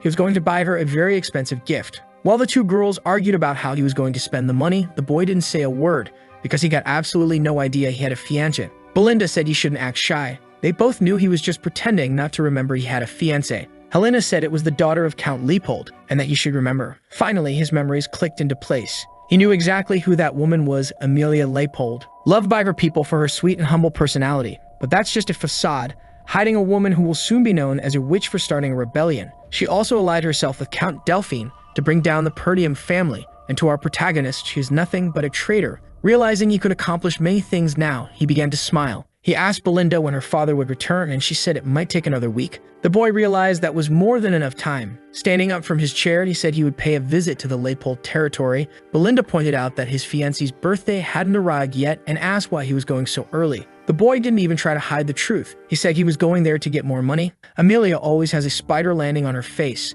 After placing a pair of shoes on the ground, she asked that child to wear them. She was doing all of this among the poor, which is why they looked up to her. The child was clearly embarrassed by the gesture. The girl said that if anyone should walk barefoot in her lands, it should be her. She ordered her guards to arrange food and shelter for all those people. Immediately, they began unloading the carriages. There were many supplies there. It didn't take long before all those people started thanking her. After that populist gesture, she returned to her mansion, and even though she was engaged to another man, someone was far too entertained washing her feet. This man was Burnaf, one of her knights, who said she had done very well that day. Amelia said her father had always forced those people to show obedience to him, but people are much more cooperative with those who help them. The knight said that the people were on her side, and that would definitely help when the next successor was chosen. But she was thinking of something else. With a dominating and rather depraved gesture, she stepped on her knight's face, asking him what had happened with the duel he fought against the strongest swordsman in the north. The knight apologized, saying he had lost on purpose to avoid drawing too much attention to himself. Otherwise, it could have exposed everything he was doing for her. While caressing the feet of that woman, he said that it wasn't yet time to reveal his claws to the world. As soon as he finished speaking, he began kissing her feet like a lover. My God, our protagonist doesn't even know, but he was carrying a heavy burden over his head. The girl said he was right, and she had also done a lot for him. Then she lifted her knight's head, telling him he couldn't afford to be weak under any circumstance.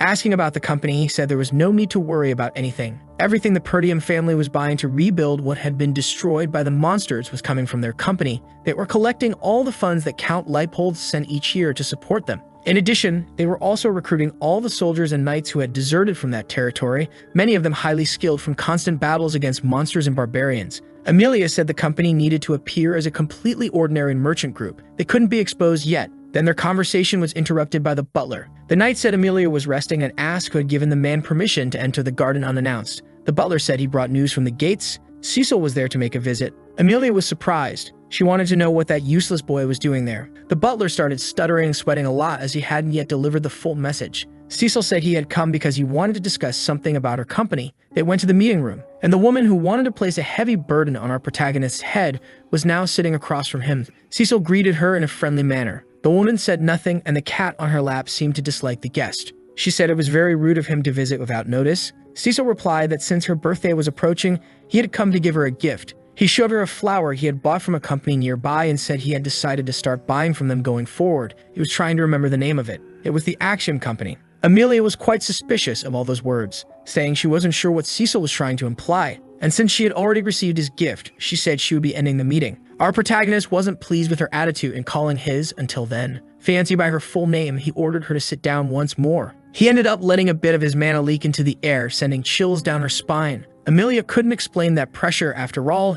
That fool couldn't even look her in the eye before, and now he seemed far too confident. Cecil said he would get straight to the point. He needed money and asked her for 10,000 gold coins. The girl was truly confused by this. She hadn't expected her fiancé to come all the way there asked for a loan. He clearly had no shame. And she asked if he had come on his father's orders. Cecil replied no, he came of his own will. Besides, he knew she had no intention of marrying him, and he knocked over the tea she had been drinking onto the floor. That made her absolutely furious. Cecil said that if she managed to succeed her father, she could marry whomever she wanted, even the guard standing on the other side of the door, and it would be a real shame if someone found out she was assembling an army for the succession battle. After the boys said that, the cat went completely wild, almost lunging toward our protagonist. Amelia said he should be more careful with his words, and that he shouldn't say such things even as a joke. Cecil assured her he would keep it secret, for now, unless he left there empty-handed. Amelia said that wouldn't be the case. Then she called for her personal knight. Burnaf entered with the confidence only a man who is number 2 in a woman's life possesses. Greeting our protagonist, he said it had been a while since they last met. Cecil knew the basics about that man. He was strong enough to challenge the most powerful swordsman in the north. The boy said that if he died there, it could spark a territorial war, and asked if that was what she wanted. Amelia had everything planned. She'd simply claimed that Lunatic had attacked her guards and was defeated. That's the version everyone would hear. Then she ordered her knight to kill our protagonist. And with the determination only a man who's completely whipped can possess, he said he would obey. Cecil realized he had no other choice. He'd have to get serious too. The two were just about to begin their battle. He noticed that his enemy's gaze was too confident. That's when he realized there might be a weapon hidden in that room. Inside one of the suits of armor, in fact, there was an infiltrated assassin who tried to attack our protagonist. With a swift movement, the assassin managed to stab into the sofa where Cecil had been sitting. But Cecil reacted quickly, escaping the couch and avoiding the surprise attack. Taking advantage of the assassin's body being midair, he struck his stomach with a kick, sending that fool flying through the window. Burnaf and Amelia could hardly believe what they'd just seen. Cecil hadn't expected there to be an assassin in the room and provoking his fiancée. He said she had just put on a show to seem polite, but had always planned to ambush him. Saying they were terrible hosts, Cecil charged for the knight. Their swords finally clashed. Cecil asked if all the knights of House Leipold were sellouts with no honor. The knight said Cecil had been rude first. He'd arrived unannounced and made Amelia uncomfortable. And to the knight, someone like that didn't deserve to be treated with respect. Surprising our protagonist, he managed to grab Cecil's sword arm. creating an opening to deliver a piercing strike. But not only did Cecil dodge the blow, he used his posture to surprise the knight with a high kick, then followed up with a strike to the knight's chest, strong enough to knock him off balance. That way, he was able to gain distance from his opponent. The knight was thinking that the rumors didn't make sense. Cecil was supposed to be a useless boy with no skill at all. But after exchanging a few blows with him, he was sure of one thing. Cecil was far from just an amateur. Amelia was already growing uncomfortable, and she asked Burnaf what he was doing, since his opponent was just a boy. Showing irritation, she told him to hurry up and get the boy's head, if he truly wanted to be her sword. That was when Burnaf remembered he was just a tool to Amelia, and he loved that role. Gripping his sword firmly, he assured her he wouldn't disappoint her. Now prepared to endure another round of attacks from our protagonist, Cecil asked if that knight was giving him orders, because if that was the case, he should know his place. Burnaf said he was only being polite, but since the boy insisted otherwise, he would do as Cecil wished and began to cautiously approach our protagonist. And in the blink of an eye, he closed the distance completely, ready to deliver a piercing strike. Cecil managed to dodge by a hair that was truly dangerous. In addition to noticing his enemy's speed, his face was superficially wounded by that thrust. And that knight still hadn't finished showing the extent of his abilities. The two began exchanging blows repeatedly, at incredible speed. Amelia was watching everything from the sidelines. She couldn't understand how her spoiled fiancé was holding his own against a trained knight. Even if it was surprising, she believed the outcome of that duel could only go one way, because her knight was still the one pressing the attack. However, in his last move, Cecil managed to lock his blade using the guard of his sword, landing a strike that almost cut the knight's neck, but that left his sword too far out of reach. And for the fourth time in this story, someone managed to block an obviously sharp sword with their bare body, protected only by a cotton or maybe linen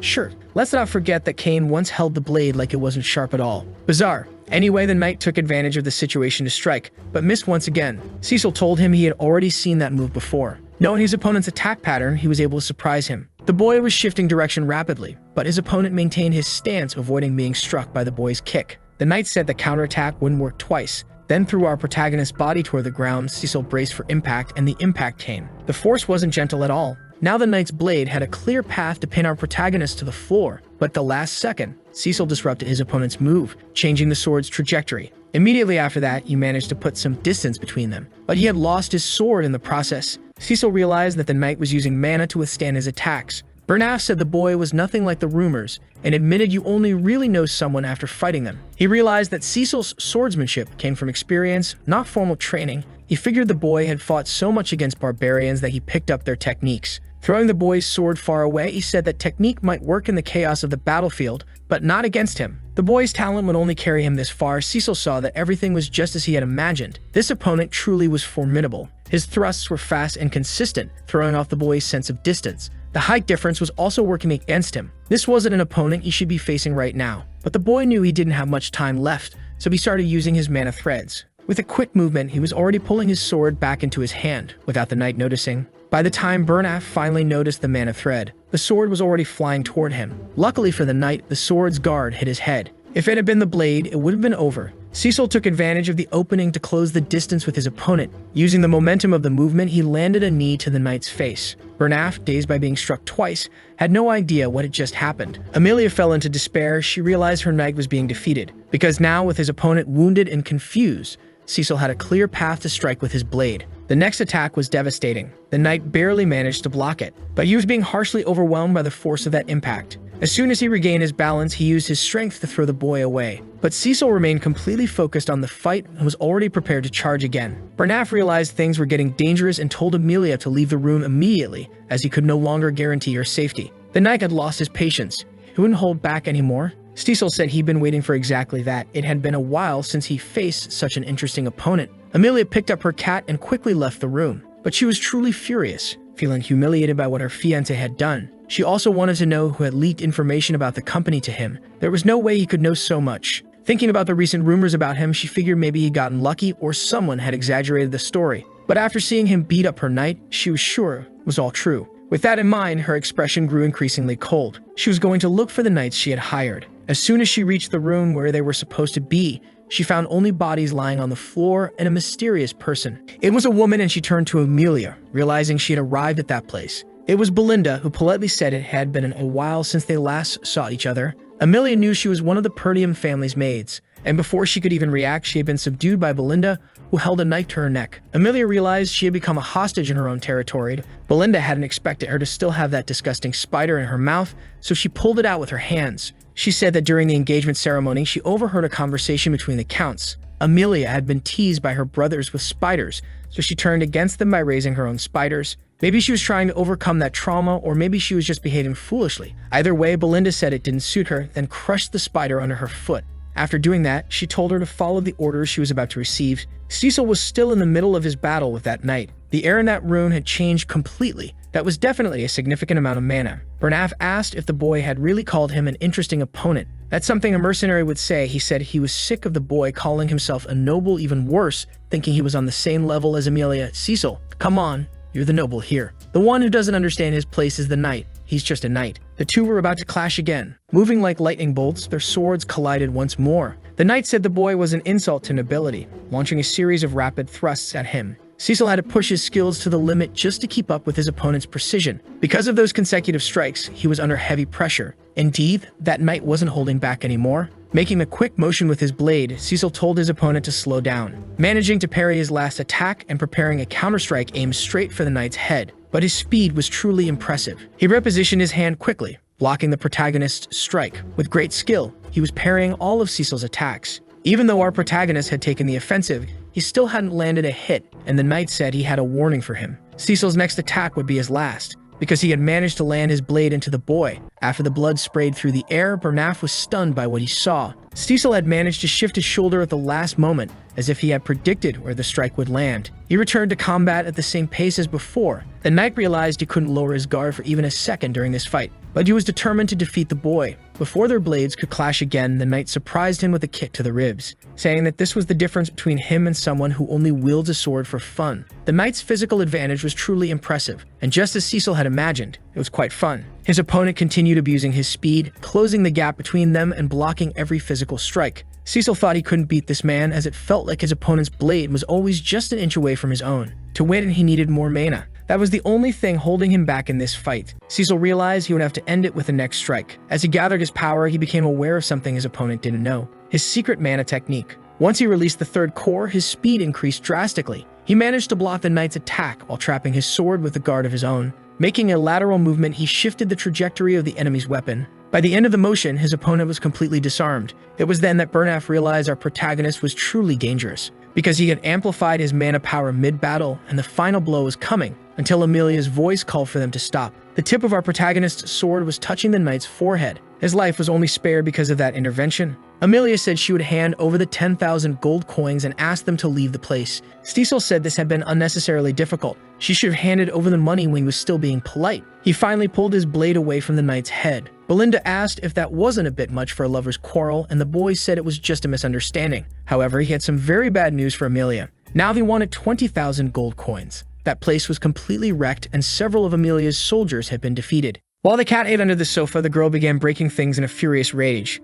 She couldn't believe what had just happened. Her knight was apologizing, saying the boy was much stronger than he had expected, and that he had failed to gather information on the enemy. Amelia realized that Cecil had changed a lot. Bernaf asked if he should report this to Duke Delphine, but all she did was slap her servant across the face. She told him to watch his words and asked if he understood how powerful the Duke really was. If anyone found out what had happened there, they'd be cast out. She had only allied with him without her father's consent because of the promise of funding for the rebellion she was planning. That's why she must help him bring down the Perdium family. If any of that information leaks, her brothers could have her killed. If they discover the company, they might uncover the pact she made with the Duke. That's why Cecil must die immediately. The knight said he understood her orders. When asked how Cecil escaped, the knight said the boy had several small wounds across his body and a larger one on his shoulder. Since he had used a lot of energy, it would take some time before he could recover. The problem was that if they couldn't act stealthily, they wouldn't be able to use the Knights of House Leopold for this mission. That's why she would use the ones who had been in training all this time. The knight knew she was talking about the wild cats.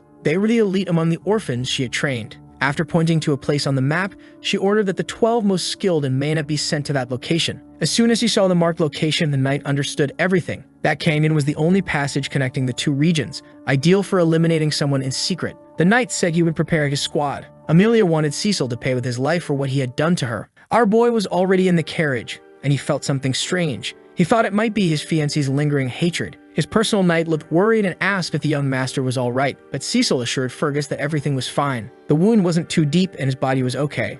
Even though he may have overdone it a little, those 20,000 gold coins were more than enough to rebuild his territory. He had basically bought himself a few years. It would have been great if he had finished her off too, but that would have triggered a territorial war, and he couldn't let his grudge put his family in danger. They were already too busy dealing with the barbarians to the north, so he needed to plan his moves carefully. Amelia would have trouble organizing an attack, because he now knew about her company, and this time he would make sure to use that knowledge to the fullest. Belinda was watching our boy with intense curiosity, saying things had played out exactly as he had planned. She had been ordered to take out the guards if she heard any sounds of battle coming from that room, and to take Amelia hostage as soon as she left the area. Cecil wasn't impressed with the outcome of his plan. He said he gave the same order to Fergus. That's when he felt something very strange in his body. Showing signs of pain, the knight and Belinda became extremely concerned. Cecil knew it was a side effect of having unlocked the third core. It wasn't as bad as last time, but he couldn't let this keep happening. He needed to find a way to increase his mana flow. Without him noticing, Belinda was already checking his vital signs. With a needle in hand, she said his mana flow was very tangled. She made a few precise punctures, and the boy realized she really knew what she was doing. But it gave him a strange sensation, as if he were about to vomit. When he tried, all that came out of his mouth was a large burst of steam, and he felt his body recover slightly. Only someone with very refined mana control could do that. He knew it was his mother who had recruited Belinda. She was certainly not an ordinary person. Even though he'd known her his whole life, she was surrounded by mystery. Cecil was now wondering what made someone so powerful stay in that small town. And with the way things were heading, it wasn't bad at all to have powerful people around him, because this was only the beginning. The carriage continued toward their territory. Belinda said she believed in our protagonist, so she would help him with whatever she could. That's why she wanted to know why he had gone to Amelia to ask for that much money. Cecil said he was in need of it, and the only person he knew was Amelia. His answer was so simple that it left his companions shocked. Belinda couldn't believe he broke off the engagement because of this and asked if he knew what could happen if the Count heard about it. Cecil assured her that his fiancé wouldn't be able to tell the Count, and he asked Belinda if she really believed him. With great difficulty, she said yes, but she wanted to know what he was going to use the money for, since they all took a risk because of him. Cecil told her about the forest of monsters, which left the woman frozen. The boy guaranteed that he was going to take possession of that land. Fergus said the young master couldn't do that. Everyone who had tried before had failed. Cecil asked what he had requested of the knight before they entered the castle. He hesitated a bit before responding. The knight said the person they were looking for was in that place, but he looked a little different. Fergus wanted to know if he truly desired that person. Cecil said that as long as he was alive, that was enough, and that they were going there. Belinda said they needed to return to the territory. He couldn't keep walking around injured like that. Cecil asked her if she truly believed Amelia would allow them to leave her land after what they had done. Belinda believed in their abilities. She said Fergus was also an exceptional knight. Cecil liked her words, but told her that this wasn't her responsibility. She was a different kind of warrior. He needed someone capable of handling the front lines, and that person was the one they were about to meet now. The boy knocked a few times on the door. Belinda, looking at the place, said it seemed to have been abandoned for a long time, but Fergus assured her this was the right address. Finally, the door opened. An old man received them there. He asked who those visitors were. Everyone except our protagonist was surprised by his appearance. Belinda asked if he was really looking for this person, as he looked far more decrepit than someone capable of standing on the front lines. But the boy was sure that this was the person he had been looking for. Returning inside his home, the old man said he must be just a bored noble, and not wanting to waste his time, told them all to leave. Cecil said that he was the former captain of the Ratatosk mercenary group Gillian. The old man looked back, concerned, and our boy said he had been looking forward to meeting him. Fergus was speechless for a moment. Ricardo followed his reaction. They both knew that mercenary group. The Rathatos gained a lot of notoriety because every member could wield any type of weapon. They disbanded in the past, but their bravery and courage were known among all knights, and the captain of that great group was Gillian. Our protagonist said he had come especially to see him. As a sign of his displeasure, the old man hurled an axe toward our protagonist. The weapon passed intentionally just centimeters from his head. His knights and Belinda were terrified by it. Gillian hadn't expected to meet people who knew about his past. Knowing that this man was potentially dangerous, Cecil's companions were ready to defend him. Gillian didn't seem to have much patience and asked what they wanted by coming there. Belinda asked the young master to step back, as that old man was surely very dangerous. Eternal punishment was all our protagonist said, and it seemed to capture the old man's attention. He said he knew a cure for the disease that was causing his daughter so much suffering. Now that he had shared that, Cecil wanted to know if he had earned the man's interest.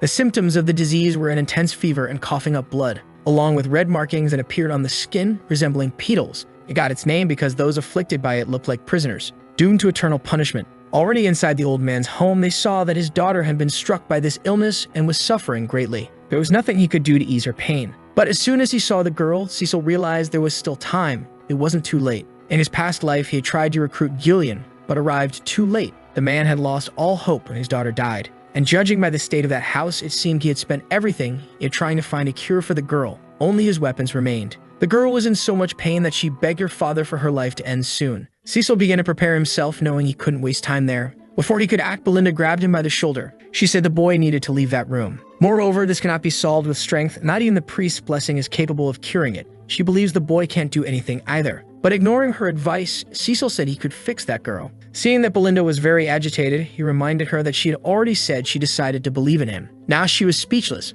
bound by her own promise. Knowing what he needed to do, Cecil handed her a list of things that needed to be gathered. All those herbs were to be brought to him. Belinda seemed intrigued by that combination of remedies. For mercenaries who wander the land without a place to return to, knowledge is essential for survival. And in the coming years, a cure would be found for the eternal suffering. It became a topic of gossip for a while because the combination of ingredients was very simple to make. That's why he still remembers it so clearly. The only problem is that they also need one fairly expensive ingredient, the fairy's blessing. Cecil began to prepare everything he had gathered. He placed all the herbs into a jar, then poured some liquor over them. With the container sealed, he mixed everything thoroughly, then let it rest for a while, because the rest of the ingredients still had to be added. Finally, a small portion of the remedy could already be used. Presenting it to the old mercenary, the boy said he should give it to his daughter. She immediately drank it while in her father's arms. The relief on her face was nearly instant. The marks began to fade. As her skin returned to normal, the effectiveness of the medicine was confirmed. Unanimously, everyone who witnessed it was impressed by the remedy's effect. The marks on the girl's skin had disappeared. Gillian tried to speak to his daughter, asking if that medicine had really worked.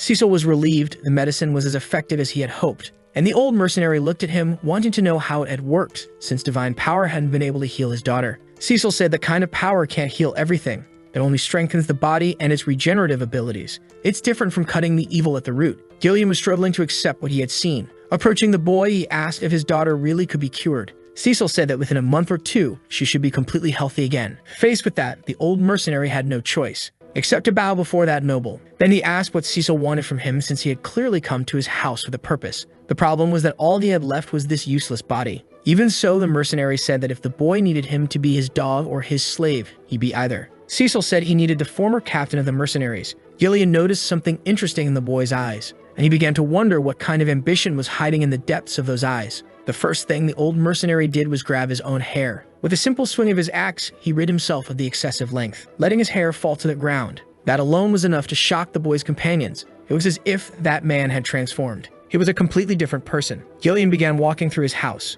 He asked if Cecil had anyone else outside or if they were waiting for someone to arrive. The boy confirmed it was just them. Gillian grabbed one of his spears and asked if there was anyone holding a grudge against the boy. Cecil confirmed and said there would be more in the future. Now the old mercenary knew what to do. With a quick and powerful motion, he threw the spear out of his house. It traveled through the air toward the forest, finding its target within seconds. Since the spear was tied to a rope, Gillian began to pull it back. The strength of that man was truly impressive. He had just fished out an assassin hiding in the trees. The wound he inflicted wasn't fatal, and the mercenary grabbed him by the neck. Getting straight to the point, he asked who had sent him there. But the assassin refused to give any information. Gillian asked what Cecil wanted to do, and our protagonist said he already knew who had sent the assassin. He hadn't planned to act on it today, but he had no other choice. Before he could draw his sword, a mercenary stopped him. He said he would take care of it in his place. After all, the man's neck was still within his reach. Finally, the assassin was finished off, and the mercenary was now demonstrating his loyalty. Belinda noticed that he hadn't hesitated for a moment to kill. She didn't understand why the young master had chosen someone so dangerous.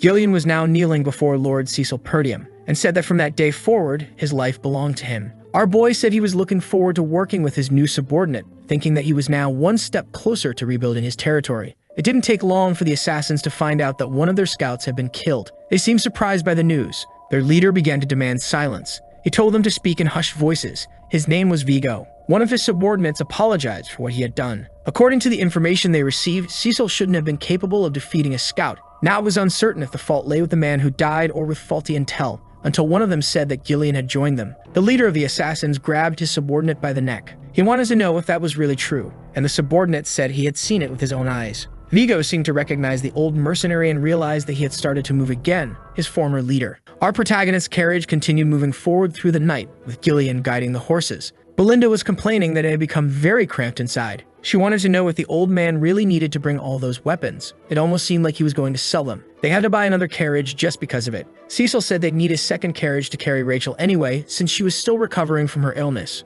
Behind them were Ricardo and the others. Cecil said all those weapons would be very useful, so she needed to be patient. The most important thing now was that they crossed that canyon safely. Belinda asked if that spy they had defeated had really been sent by Amelia. Cecil was sure of it, so she realized things could become very complicated from that point on. The mask he was wearing symbolized the Wildcats, a very powerful guild from the Leopold region. Our boy hadn't even known about the resistance of that group, but they specialized in smuggling, assassination, drug trafficking, and human trafficking. They are despicable people who did the dirty work. Their members were also physically strong. Many of them had once been mercenaries. Cecil asked if she had always worked in her family's castle and how she knew so much. Belinda said she had done a few things before working with them. She also said those assassins were very persistent, so they had to remain cautious. To her surprise, our boys said it would be fine, because they had Gillian with them. The carriage continued along its path in the darkness of the forest. Without realizing it, they were heading straight into a trap. Their pursuers were already approaching from the flanks of the carriage. Gillian managed to hear that peculiar sound.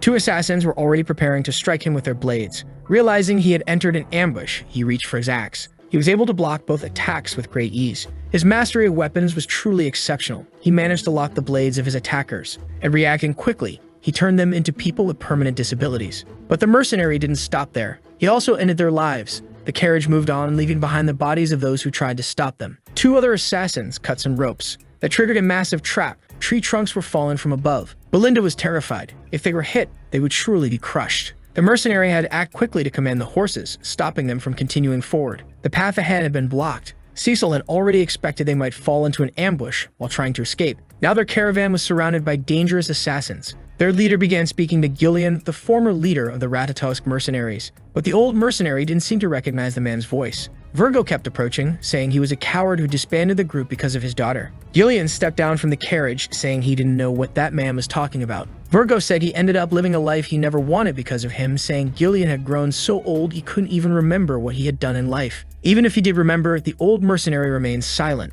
Virgo believed he was only pretending not to recognize him and decided he would force him to remember, ordering his assassins to attack immediately. Cecil asked if he needed help, but the mercenary said it was fine. It seemed the man's grudge was directed solely at him. Surrounded by enemies, Gillian assured them he could handle them all by himself. A single strike from his axe was enough to slice several of them in half. The assassins began mocking him, saying he was just an arrogant old man. But the mercenary was already prepared to continue the fight, blocking attacks while ending lives. Every assassin who got close enough to him was dismembered and killed immediately after. There was nothing they could do against that old warrior, and he continued turning his enemies into puzzle pieces. Virgo realized the strength of that man had not left his body, but he had a strategy for that. He told his men to split up and attack from both sides. Gillian immediately mounted one of the horses. That move left his enemies very confused. Riding atop the horse, he took up a large axe. As he spun the weapon over his head, he began charging toward the group of assassins. Gillian was about to do what he did best, remove body parts with his weapons. The assassins realized they couldn't get close to him, so they decided to target the horse. But they hadn't counted on the old mercenary's agility. Using an axe attached to the end of a rope, he sliced down several more. Belinda, watching all this, began to feel very uncomfortable. This old mercenary was truly brutal. One of the assassins tried to surprise him from above. Gillian blocked his approach using a shield. Virgo seemed like a bitter man, saying his life had been ruined because of that old mercenary, and now he would personally end his life. As soon as he got past the shield, the assassin attacked the poor horse. Gillian had to dismount so he wouldn't be crushed when the animal fell. That created a major opening for his enemy, who moved in, ready to strike. But the old mercenary blocked the attack with his axe. While striking the man with his shield, he said he was no longer the leader of Ratatosk. The strength of that non-lethal blow was enough to send the assassin flying several meters. Slowly getting up, the man asked if Gillian truly wasn't the leader. He said he couldn't be fooled, and that he had been right about his suspicions. Gillian told him he had left his past behind, and that now all he was a servant of Lord Cecil, nothing more. The assassin became furious at those words, charging forward with fury, determined to end the old mercenary's life. The two were extremely skilled. They began exchanging blows at an unstoppable pace. Even trying to pressure the old mercenary, the assassin couldn't find any opening. He said the mercenary group vanished after their captain abandoned them, and because of that, he couldn't fulfill his dream and had to take on that kind of dirty work to survive. Gillian continued listening to the man's words, while countering every single attack, showing he was fully intent on ending him. The mercenary's last blow created a large opening. The assassin used it to kick him. That final blow destroyed the shield Gillian was using. Virgo said he was ready to give his entire life to make Ratatosk the most famous mercenary group in the world. But that old mercenary abandoned everything to become a noble's dog. And now Virgo deeply despised him. He hurled his daggers for Gillian. The old mercenary managed to block all of them using his axe. But the assassin used that moment to approach him stealthily. If not for Gillian's speed, that strike would have landed for sure. The two clashed blades once more. Virgo felt like he had the upper hand in that duel, believing the old mercenary was no longer at the peak of his strength. While Gillian had spent all those years caring for his sick daughter, the assassin had gained experience in the underworld. He believed they were no longer on the same level. After shifting positions, the assassin retrieved his daggers with his boot, once again hurling them toward the old mercenary. This time, they struck him, blocked only by the armor on his shoulder. He also realized the assassin wasn't stopping his advance. When he attempted to hit him with the axe, Virgo said, "See you later." Finding an opening, he believed he would finish the fight with that strike. But things didn't go as he planned. The mercenary's hand managed to catch his blade. Gillian asked if his desire for revenge was really that strong. Virgo finally understood what had just happened. The old mercenary had blocked his attack by shielding his hand with mana. He couldn't believe his own mana wasn't able to break through that defense, and right after, his face was struck by the axe. The first strike that hit him was strong enough to end the battle. His body slammed into a tree, and now the assassin was trying to recover. Gillian began approaching the man, saying he didn't understand. He said that if the assassin truly wanted revenge, he could have attacked him at any time. It was curious, to say the least, that he had waited until that day. The assassin said that he really must not know what happened. He had already gone to the old mercenary's home to carry out his revenge. But what he found there wasn't the leader he once knew. It was just a weak old man, not worth the effort. It wasn't the Gillian he used to admire. The old man finally understood what was going on. Throwing a sword toward the assassin, he told him to stand up. He said that now he too was being led by someone, and from that moment forward, he would treat his old companion with the respect he deserved. As the leader of the Ratatosk mercenaries, Virgo seemed to like the way things were turning out. As soon as he picked up the sword from the ground, he said he had finally found a worthy opponent, and the swords they carried clashed once more. The assassin said that was exactly what he had been looking for. The two began exchanging blow after blow. Sometimes the old mercenary was on the offensive. At other moments, the assassin managed to put pressure on him. The battle was fierce, until the old mercenary managed to stab his sword into the assassin's ribs. Immediately, the man began writhing in pain. Even with such a critical wound, he tried to strike the old mercenary one last time. But that only gave Gillian the chance to bring his axe down on him. He said he would remember him. Virgo Villanos, leader of the 5th unit of the Ratatosk mercenaries. The poor man gave a faint smile before his life was ended by the mercenary's blade. At last, the ambush attack had come to an end. Gillian retrieved the sword he had given to his opponent. He was ready to continue the journey, until our boy told him he had done a good job. Belinda said the equipment they could salvage from those people would be worth a lot of money. Gillian apologized to Cecil, saying it had taken longer than expected, but our boy said it was fine, while also admitting that he was an even more exceptional warrior than he had expected. When he started working as a mercenary in his past life, he heard many stories about him, and Cecil felt great relief to have succeeded in recruiting him. Looking at the old mercenary, he asked if he remembered who that man was. Gillian said yes, he was an old companion. Our protagonist seemed to understand what he was feeling now. He also wanted to know where his old companions were and what they were doing with their lives now. And he was sure of one thing, he would try to recruit them again. But he decided to follow Belinda's advice and collect everything of value from that place. Belinda asked the old mercenary to start working, but he was clear in saying that he didn't work for her. After 2 long days of travel, they finally arrived in Perdium territory. Belinda was quite relieved she couldn't take traveling anymore. Looking outside, our protagonist was able to see his family's lands. Feeling how good it was to have a place to return to in his past life, he thought he could return whenever he wanted, but things hadn't gone that way. Cecil asked the old mercenary what his first impression of the land was. He stuttered for a moment, then said he thought it was good. Noticing the insincerity of his answer, Cecil asked if he didn't think it was all a mess, which made the mercenary a little uneasy. The houses were old and the land wasn't being cultivated, since the men were working in the army. Gillian had heard that this territory was constantly at war with barbarians, but he hadn't imagined this situation was this bad. Cecil assured him he would solve all those problems. That's why he needed everyone's help. This was going to be a long battle to protect everything that mattered to him. After he eliminated Delphine and her allies, he would make sure these lands prospered, no matter what. Finally, their carriage was entering the castle. Before they could step inside, Belinda noticed something. Our boy was also very surprised by what he saw. The man standing before them was his father. In the Count's chamber, they were discussing matters concerning the territory's defense. Resources were extremely scarce. The aid they used to receive was dwindling more and more. Leopold was currently investing in its own troops. They have no other choice. They must maintain the defense at the edge of the forest, but there are too few men to do all of it. Reducing the number of troops could be dangerous. Cecil realized that those men hadn't changed at all. There stood the captain of the knights, Rudolph, the finance officer, Albert, and the family's superintendent, Homer. For young Cecil, only a few weeks had passed. But for the king of mercenaries, it had been decades, and he began by thanking them for their hard work on the battlefield. Speaking directly to his father, Zivolta Perdium. When he was younger, our boy used to despise the discipline and rigidity of his father. But now he could truly see the situation for what it was. That man carried a heavy burden of responsibility on his shoulders. The Count knew his son had been away for a week and asked where he had gone. Cecil said he had paid a small visit to the Leipold territory. His father asked if he had caused trouble again, and the boy said no. Albert said it was hard to believe, but he heard the young master had earned money by winning a duel against Cain. He wanted to know if the boy had gone to that other territory to gamble away what he had earned. Our boy thought of it more as an investment and said he had gone to talk business with his fiancée. The superintendent said he was the heir of the house and should plan every action carefully. The boy replied that he didn't need to worry, but the old man didn't appreciate being interrupted. That's when the count said that was enough, because he had heard the boy got into trouble during his absence. He also heard Cecil had taken down Jamal and Philip, the guards who tried to kill his sister, and wanted to know if it was true.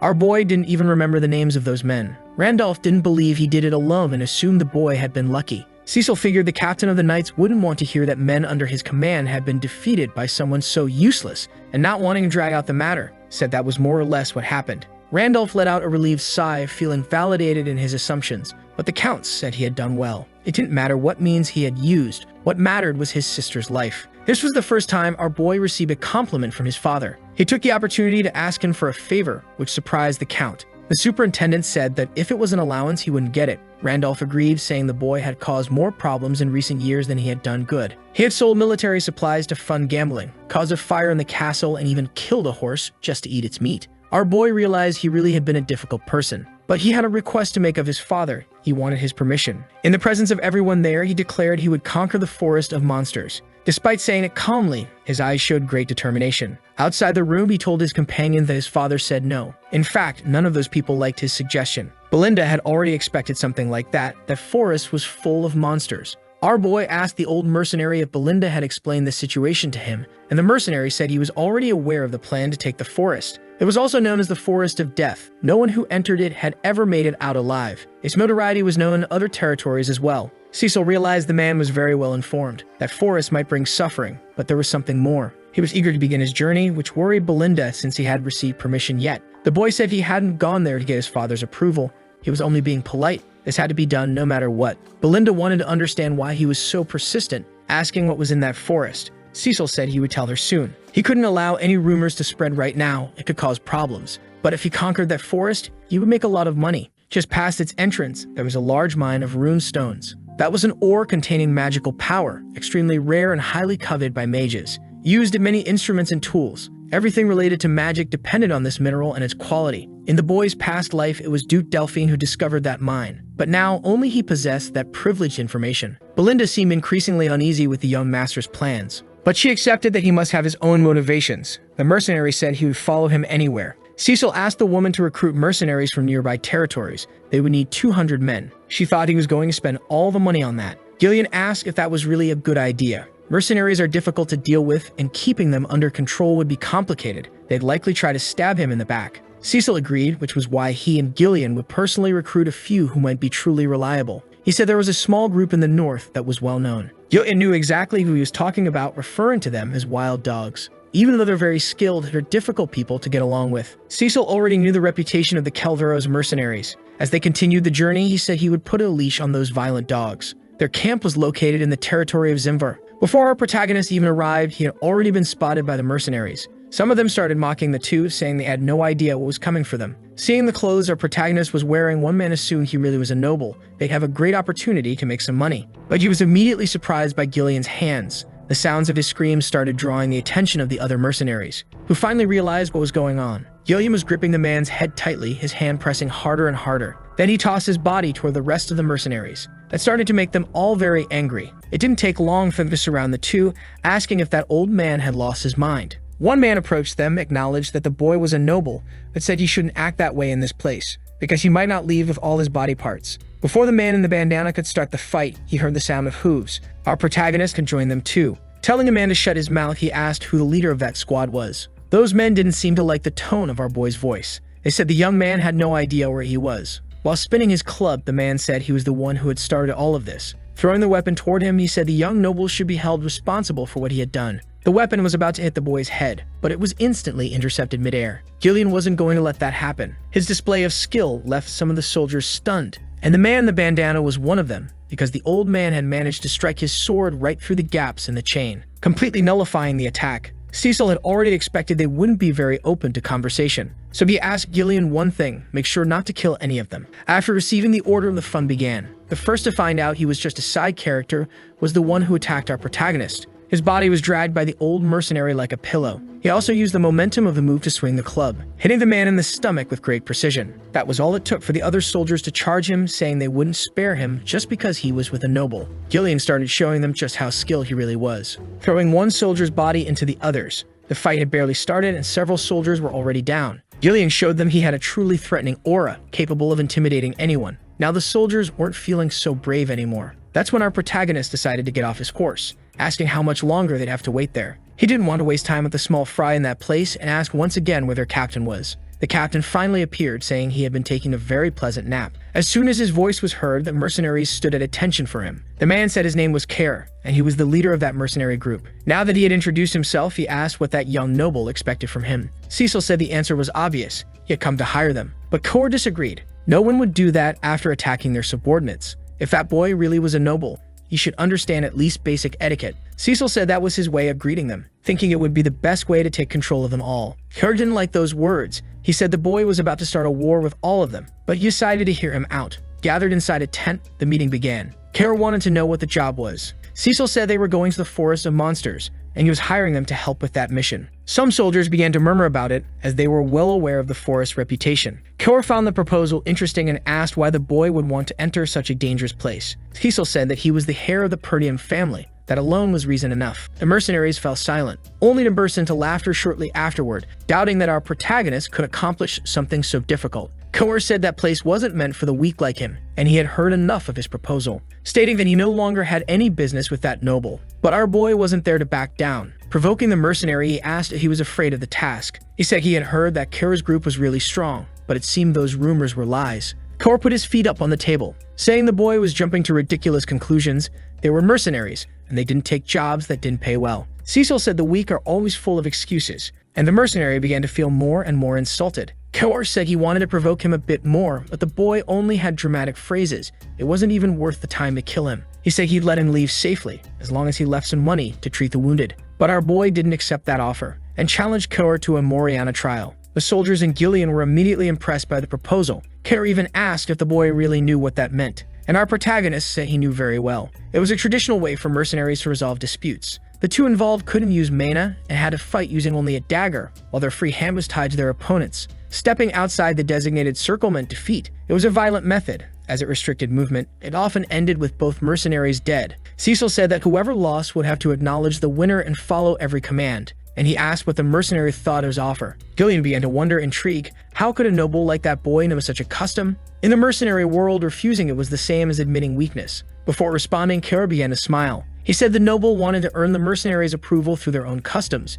He couldn't refuse that. Soon, their hands were tied, and they were ready to begin the duel. Gillian was watching carefully to see what would happen. Kerr believed that the noble must have overheard some things, but he would soon regret it. He pulled on his arm to show that he was stronger, saying he had already done that trial 5 times. Our boy adjusted his posture, then pulled Kerr back with the same strength he had been pulled, revealing that he had done the trial hundreds of times. After that short exchange, the fight between them truly began. Both had to be extremely careful. Any misstep could lead to defeat. In their first strike, neither blade found its target. They corrected the path of their daggers. Their necks were nearly slashed within inches. Even though the distance between them was practically zero, no hits landed, until Kerr decided to use his superior strength. Turning our boy around, he tried to strike a few more times, but Cecil, empowered by protagonist instincts, managed to defend every blow, until he pulled off an effective dodge, facing his opponent once again. However, he realized the next attack wouldn't come from the hand holding the knife. The boy had to block a kick from his opponent. Since they couldn't use mana in the duel, physical strength was truly vital. Kerr said he was holding up well, but doubted he had really done this hundreds of times. It was hard to do even once in a lifetime. While attacking, he said our protagonist needed to be a bit more convincing with his words. The mercenaries believed the noble was being pressured by their leader. Gillian watched them with rage in his heart, making those mercenaries stop cheering immediately. But the truth was, he also realized it. The boy was at a disadvantage. The circle was too small. Without mana, they depended entirely on physical power. The difference in size made everything harder. Cecil was barely managing to block the strikes from his opponent. Kerr seemed to behave as if he could do whatever he pleased, but the old mercenary already had a contingency plan. If his master's life was at risk, he would make his axe sing. Kerr managed to grab Cecil's arm and was about to slam him into the ground. The boy managed to move ahead before it happened, jumping just in time before being thrown. Landing on the ground behind his opponent, before he could take advantage of the opportunity, he felt a sharp pain in his leg. That injury came from when he blocked the first kick, and now the damage is starting to accumulate. Kaur asked the boy if his legs were starting to shake, believing that his effort to resist the attacks is pathetic, yet acknowledging that for a noble, he's got some guts. But courage has its limits, and he thinks he has figured out the boy's plan. He keeps defending against the knife, while using his own body to block the less dangerous attacks. The problem is that this is causing the damage to build up in his body. Cecil is already aware that sooner or later his leg won't hold up. Kaur is very interested to see how far this boy can go, because that only makes the challenge even more fun. Kaur is an experienced mercenary highly skilled with knives. He continues to pressure our protagonist with ease. His strikes pass by him, nearly hitting him at every moment. Even after some openings, Cecil has no opportunity to counterattack. This time, our boy got ahead of himself, leaving his hand extended too far. That brought him dangerously close to the mercenary's knee. Before he could be struck in the face, Cecil blocked the attack using his own leg, feeling that he's close to reaching his limit to absorb it all. Kaur believes he's getting closer and closer to the end. This time, he's going to land a clean hit on the boy. Gillian realized he might need to intervene to prevent the worst, but our protagonist still has an ace up his sleeve. He wasn't hit by that dagger, and now he was exactly where he wanted to be. Kaur didn't expect the boy to dodge that strike. Cecil took the opportunity to circle around his opponent. Finally, the first hit of that challenge had landed, and the mercenary realized he wasn't the one who struck first. Both the soldiers watching and the old mercenary were surprised by the outcome. Kaur tries to strike back immediately, but his blade only found the wind, and in response, he was cut once again. It's hard to believe he was hit twice by a noble. The soldiers started cheering for their leader, trying to boost his morale, while Gillian watched in complete disbelief. The mercenaries' attempts were all being thwarted, and now he started taking hits in every possible way. Cecil had created an excellent opportunity, managing to hit him in the face repeatedly. Switching the position of the dagger in his hands, he drove the blade into the mercenary's forearm. Completely driven by rage, he tried to hit the boy in any way possible, but none of it was working at that moment. He started thinking the boy was cheating, because just seconds ago, he couldn't dodge any of his strikes. Gillian, on the other hand, observing the fight, could understand what was happening. Striking with force tenses the muscles, and over time, that reduces flexibility. Cecil didn't try to overcome his opponent's strength. Instead, he let his body remain flexible. The old mercenary didn't expect Cecil to overcome the physical disadvantage like that, and foreseeing the result, decided to put away his axe.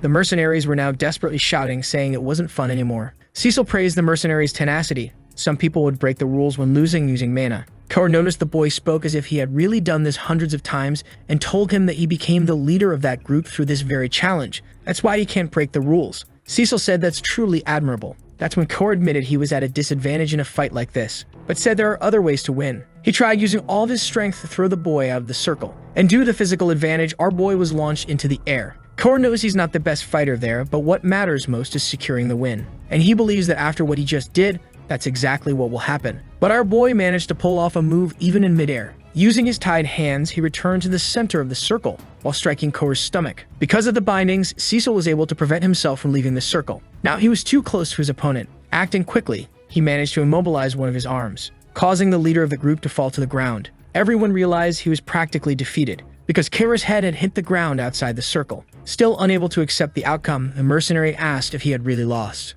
And our boy said he is the victor. Kaur wanted to understand how someone so young could be so skilled. Cecil said he should learn to behave now because he had become his master. Then he brought the mercenary's body back into the circle. He had no idea what was going on. Cecil said that this mercenary hadn't actually stepped outside the circle, which is why he was about to teach him a proper lesson. Right after saying those words, he struck the mercenary in the face with full force, causing him to fall to the ground once again. Kaur tried to plead for him to wait, saying the rules of the challenge state that he loses only when he falls outside the circle. But our boy completely ignored his justification. Sitting on top of him, he asked if he planned to pull out the rulebook in the middle of a battlefield. The mercenary asked if he really considered himself a noble. Cecil said that man shouldn't respond to his master like that, and hit him in the face once more. A full-on facial massage session began right there in front of everyone. As the mercenary took the beating, his subordinates weren't sure if they should step in, since the challenge was technically over. Kaur was already begging for it to end, so our protagonist picked him up once more, just to remind him that he still hadn't stepped outside the circle. And the mercenary realized what was happening. Desperate, he ordered his men not to just stand there. They were to kill that guy immediately. Some of them gathered the courage to obey, but they halted their advance as soon as they saw the old mercenary, who was ready to let his axe do the talking. He said anyone who got in his lord's way would get a one-way ticket to find out if the afterlife has an age requirement.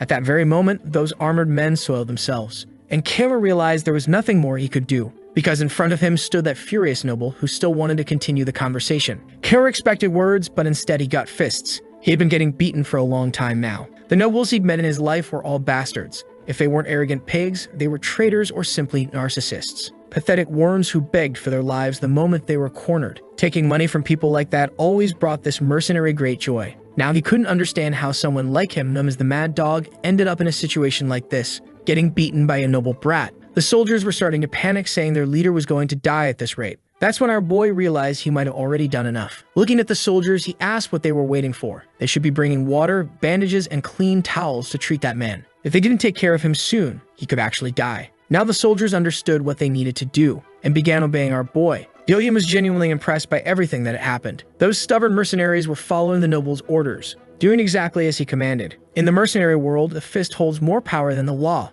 That's why the boy chose the most intuitive method for them to understand what was happening, so they'd know who the true leader was. Back at the meeting tent, Cecil resumed negotiations with the mercenaries. Kor was supposed to sign the contract presented to him. He looked at the words but didn't bother reading. He simply signed it as he was supposed to, telling our boy he had done his part. Cecil didn't like the tone of that response. Kor responded again, calling him my lord. Liking that answer, our boy grabbed his arm, which startled the mercenary, and told him that from that day forward, they would be family, and he hoped they could do their best while working together. A few days passed, and troops were now in the vicinity of the Perdium territory. One of the soldiers was still sleepy. He didn't know why he'd been woken up so early, and his partner said he couldn't do anything without eating first. One of them was bringing the news to the others. The one who hired them is the heir of the Perdium family. Sighing, one soldier felt relieved by that. He wouldn't even need to try hard since their employer wouldn't notice the difference. That's when someone began clapping in the middle of them, saying they needed a representative to negotiate with that brat and pressure him properly. Everyone recognized that mountain of muscle. His name was Gordon. He said he was very impressed by the way the soldiers were talking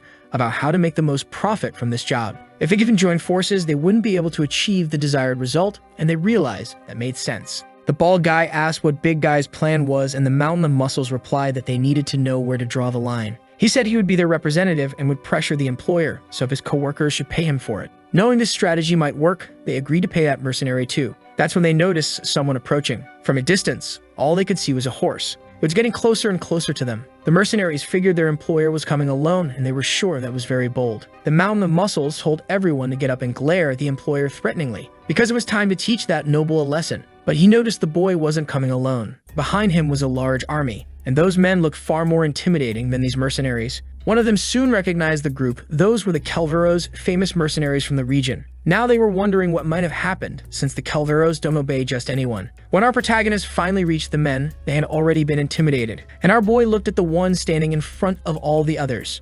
Asking if he was the representative of everyone, the mountain of muscles said yes. Our boy wanted to know his name. Still stammering, the man said his name was Gordon the Strong. Giving him a few pats on the shoulder, he said the guy had a pretty cool name. Introducing himself to all those men, he said his name was Cecil Perdium. He asked Gordon to gather all the mercenaries, because they were going to conquer the monster forest. For the first time in this whole story, our boy was wearing armor for battle, and now he believed they were truly ready to claim that forest. They had set up a temporary camp for this grand expedition, and also gathered plenty of supplies, as well as the manpower needed to carry it out. Some would remain close to him, and he assigned soldiers to be in charge of operations. Cecil asked Belinda to remind him how many men they had in that situation. In total, there were 148 mercenaries working for him under contract. 41 of them were from the Kelveros mercenaries, totaling 192 men, including them. Our boy seemed pleased with that number and asked if she had already spoken with Scoven. She said yes, she thought he wouldn't agree, but the truth is he was also helping to keep their activities in the forest a secret.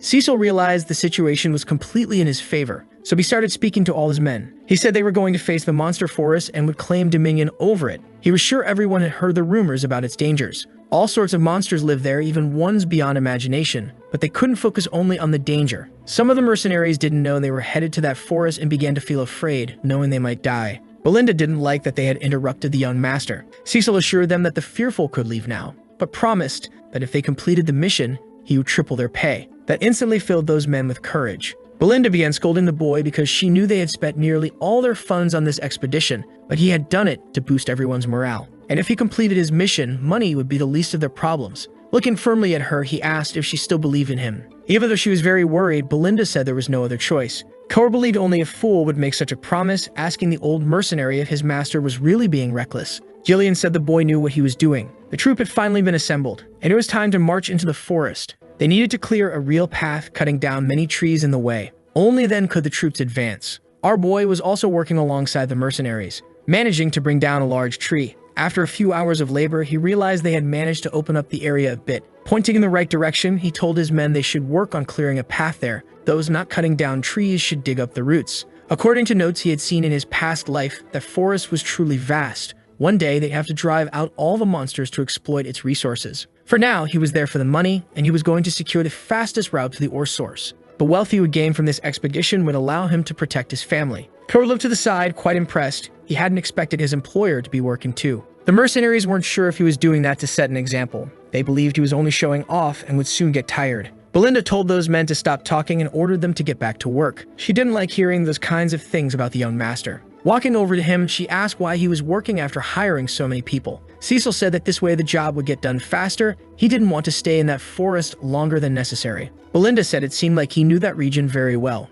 Kurt commented that his employer even had a woman who cared about him, something to be jealous of. Since he wouldn't stop talking, Gillian accidentally bumped into him with a tree trunk, which made Kimmer want to pick a fight with him. Despite the tension between them, Cecil realized things were going smoothly. After Count Delphin conquered the kingdom, he established a new dynasty and decided to explore that forest. Cecil never discovered what motivated that, but it allowed him to learn privileged information like the monsters that lived there. That way, he was able to prepare for them. Some mercenaries didn't understand why they had brought so many lanterns. Torches would have been cheaper. Cecil was starting to get nervous because nothing had happened yet. The information he had came from a book. He had never seen anything with his own eyes, so he told his men not to let their guard down, because they were venturing deeper and deeper into the forest. The mercenaries continued cutting down trees. It finally got dark, and one of them asked if it was already nighttime. Another was skeptical about the danger. They hadn't seen anything. Maybe the rumor was exaggerated. Maybe this job was actually worth it, and the bald guy wanted to be paid by Gordon, who had done nothing for them. But it seemed that man saw something. He called over his companions. He said that on the way there,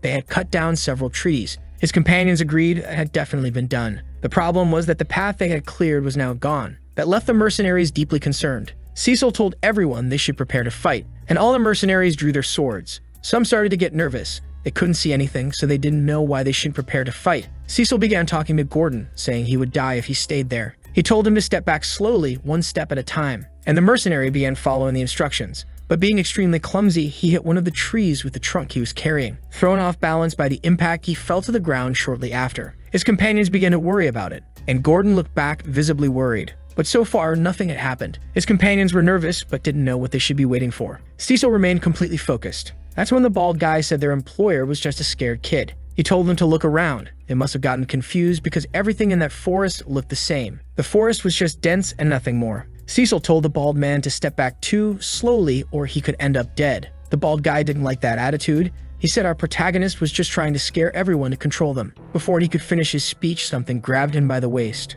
and the bald man felt himself being pulled from behind. He didn't know what was happening, but a monster had just captured him. They did it without making a sound. Cecil hadn't expected those creatures to move so much. Unless you knew where they were, those monsters could end your life in the blink of an eye. Cecil knew those were Darasents. Several creatures began revealing themselves in that forest. Immediately, the mercenaries there were struck with terror. Afraid of being eaten alive, they began running in a panic. The monsters took advantage of the chaos to start the free buffet. Some soldiers were captured and were about to be devoured. Those monsters seemed to have an endless hunger, and they were beginning to consume our protagonist's army. Gordon clung to a tree with all his strength. He didn't want to be eaten. While crying out for help, some of his companions tried to cut the vine. One of their strikes was quite powerful, but it had no effect. On the contrary, his axe was destroyed in the process. He realized he couldn't save his companion that way. Gordon was finally pulled by the monster. But before he could be devoured, our boy jumped into action, managing to cut the vine that held his subordinate. Cecil was showing them all that he possessed great skill, striking the creature's eye as well. Right after that, it was clear the monster began writhing in agony. The mercenaries saw that their employer had managed to wound one of the creatures. Cecil started shouting in the middle of them, telling his men to pull themselves together. If they scattered in that forest, they'd become easy targets.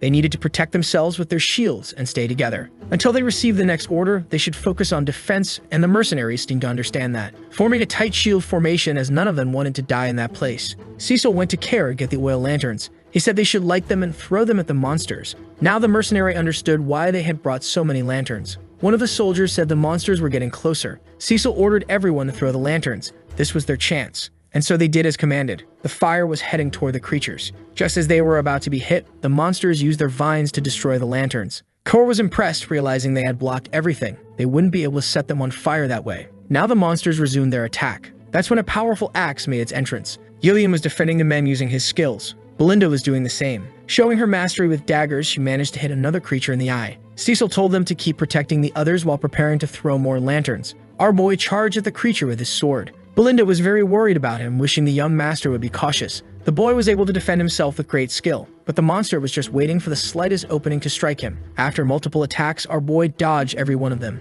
getting closer and closer to that terrifying creature. The soldiers noticed that those monsters had feet too. They definitely weren't just trees. Cecil was nearly crushed by one of the monsters, but managed to cut what seemed to be the creature's leg. And right after that, he drove his sword into its eye. While the monster screamed in sharp, intense pain, the soldiers noticed the boy was being surrounded. Belinda said this was the moment. Everyone needed to start throwing the lanterns, because this time the strategy was going to work. Since the monsters were distracted by our boy, they weren't able to block the lanterns, and then they began to catch fire. Cora was highly entertained by the success of the plan. Cecil said they must not stop. They had to keep pressuring the monsters until every last one of them had been consumed by the flames. It didn't take long for the fire to spread everywhere. Some mercenaries were amazed. They hadn't imagined it would be possible to fight those things. That was enough to fill them with courage. Maybe the task was easier than they had expected. Gordon believed those trees didn't stand a chance against fire. Cecil said his men couldn't let their guard down yet. The fight was only beginning. Now they were going to witness the true form of those monsters. A great cloud of smoke began to rise.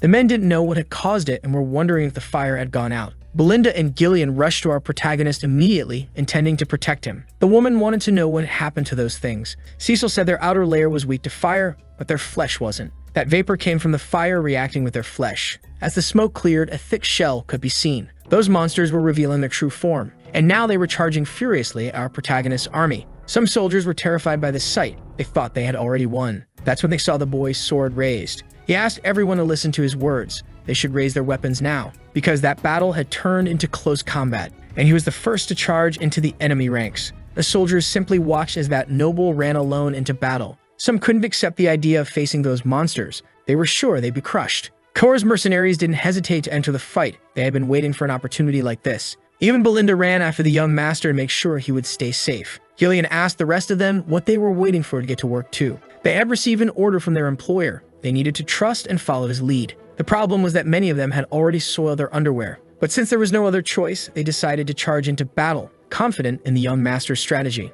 Now that the monsters weren't protected by that shell, they could be defeated without using mana. Cecil said his men must not be afraid. They should defeat those creatures as quickly as possible. Now his entire army is fighting together. Hesitation in that place is the same as death. Cecil's duty is to encourage his men so they don't have time to hesitate. To set an example for all of them, he kept cutting down those creatures as if they were made of butter. He needs to strengthen his men's willpower so they begin to believe that nothing is impossible. After several intense minutes, it seems they finally managed to defeat all the creatures. Some of his soldiers are struggling to believe they actually did it. Cecil ordered everyone to get back in formation immediately, and they quickly fell in behind him. That was just a small sample of what the monster forest truly is. They hadn't even entered it properly yet and already had to face multiple direst ends. The mercenaries realized things are only going to get harder. Cecil said they shouldn't worry, because he will always make sure to guide them across the battlefield. That's why they should trust his orders and follow his leadership. Little by little, those men were starting to believe that this might actually work. His army kept advancing through the forest, defeating the monsters that appeared and cutting down the trees in their path. Belinda remained excessively cautious with him, while increasingly dangerous creatures kept appearing deeper in that cursed forest. The mercenaries began to feel like there was no end to that hell, but among them were some with great determination. Gillian and Kara were true forces of nature. After cutting the leg of a huge creature, it began to fall toward the men. Gillian stopped that from happening, holding the beast back with his shield. Right after that, it was finished off by our protagonist's strike. Once that battle ended, he asked if any of them were injured, but everyone was fine. The mercenaries already knew that if they wanted to survive and overcome that challenge, they needed to stay close to the young master. Gillian noticed the mercenaries were becoming more cohesive, and Kara said there's nothing better than experience. Cecil approached his men and told them they still had a long road ahead. But among them was a mercenary who couldn't overcome his own fear. He was convinced that everyone there had gone insane. The forest must have clouded their judgment. With the moon high in the sky, they reached a large water source. The mercenaries immediately rushed to drink from it, not expecting to find anything like that. Belinda said they were fools and should act with more caution. Cecil was thinking that everything had gone ideally so far. They needed to cross that lake to reach the ore source. He said they would set up camp in that spot and rest for the night. Gradually, the mercenaries gathered around campfires, wondering what the forest still had in store for them, until one of those groups received an unexpected invitation. One of the men was planning to flee that place. He said there was no longer any reason to keep risking their lives in the forest. Staying alive was more important than money. Gordon told him they'd come too far to turn back, and he'd heard from the young master that they were close to the destination, but the coward didn't believe a word of it. He believed that the young man was only trying to gain recognition from other nobles by taking reckless actions. But those mercenaries had already been paid, and they would follow the orders given to them, not to mention that the young master had saved their lives more than once. The coward acknowledged the skills of our protagonists but believed they'd just been lucky so far. One wrong move and they'd all be dead. He claimed that the young master would treat them like trash. As soon as things got difficult, they'd be used as meat shields. All nobles were the same. Slowly, some of the mercenaries began listening to him. That was what the coward wanted, since he couldn't leave the forest completely alone, and he planned to use his companions as bait if necessary. One of them said they all should already be dead. They were only alive because of the young master, and he pointed to him at that exact moment. Our boy was applying ointment to heal the wounds of those mercenaries, giving each of them instructions on what to do for proper recovery.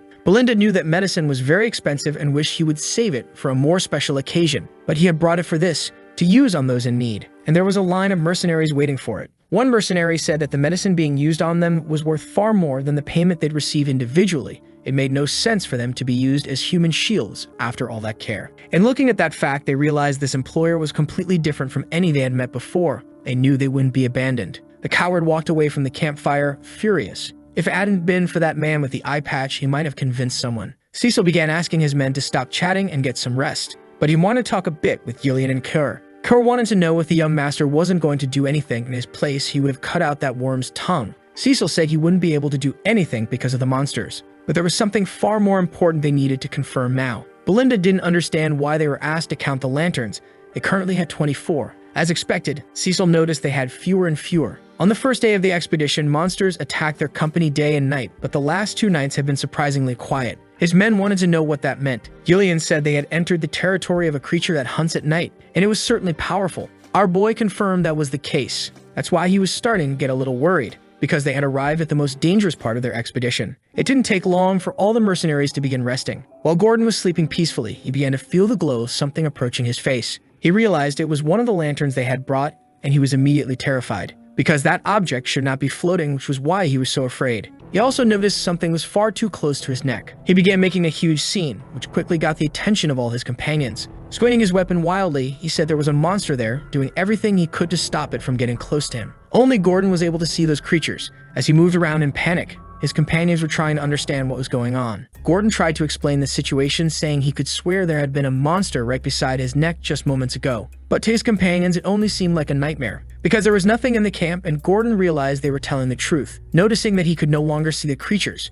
they tried to calm him down, saying it was just a nightmare, and given all the stress they've been under lately, it was to be expected. But another mercenary approached them and said it wasn't a dream. He had woken up because he felt a strange presence. Right after that, a lantern vanished before his eyes. Soon others began saying the same thing, that they were feeling a weird chill. The man with the bandana said one thing was certain in this situation. Something was watching the camp. That's when our protagonist appeared, saying that man was absolutely right. He came accompanied by his commanders, and brought an order for all his men. They were to gather immediately. All the mercenaries were now awake and assembled at the camp. Elsewhere, inside a cabin, Cecil was meeting with a few of them. Gordon was terrified to learn they were surrounded by monsters, and as if that weren't enough, they couldn't even see the creatures. Cecil explained that this was the main trait of this type of abomination. They had likely been followed ever since they approached the lake. This monster is a type of creature capable of fully mastering the night, the hunter of darkness. They can merge with the shadows, becoming completely invisible, and physical attacks don't work on them either. They travel in groups of hundreds and drag their victims into the dark. After hearing how many creatures there were, the mercenaries were truly horrified.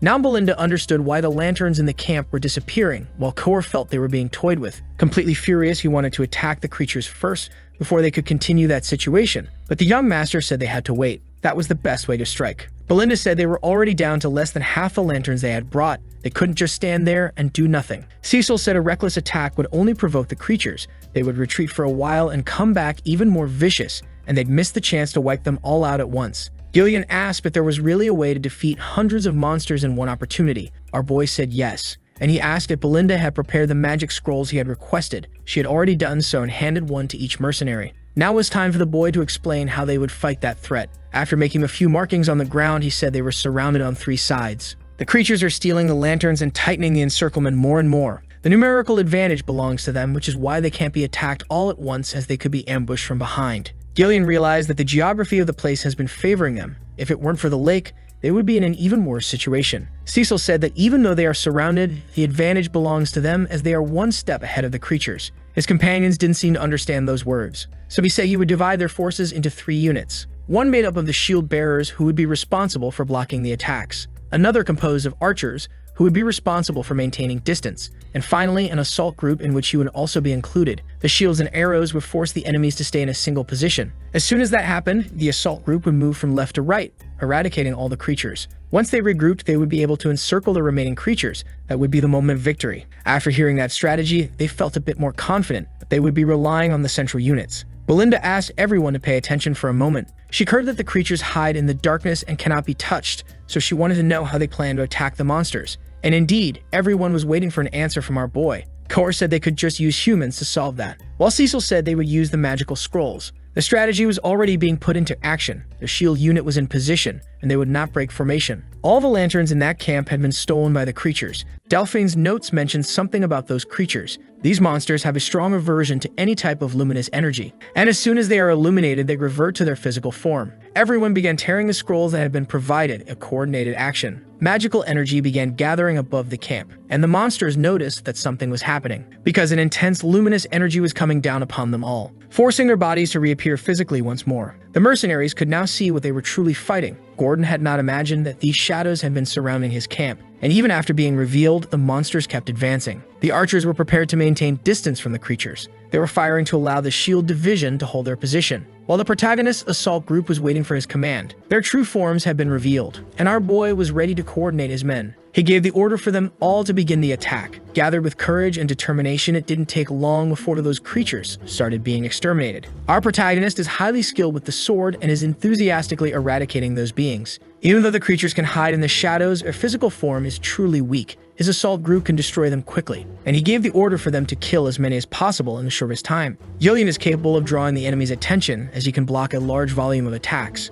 Kor takes advantage of this opportunity to cause distraction on all sides while destroying several creatures. At one point, he was nearly surrounded by them, but he wasn't alone in that position. Belinda is supporting her companions while providing cover. After that strike, she immediately called for the young master, who had also joined the front line to destroy the monsters. With his sword coated in mana, those creatures posed no real threat. They had become the most formidable force of House Perdium. The light of their magic continued to illuminate the battlefield clearing. The soldiers using bows were taking this opportunity to hit as many creatures as possible. They were within our protagonist's strategy. There was little to nothing they could do against that army. The archers had run out of arrows and were beginning to worry, as the assault group had not yet reached their position. While holding the line as best they could, the monsters finally reached the shield barrier, but there would be no fun for them there, because the assault group arrived at that very moment, continuing the eradication of the monsters. Cecil said that his mercenaries had done a good job so far. Those responsible for holding the shields felt a great sense of relief, realizing that to that noble, they weren't just tools. The new order was to surround the remaining ones.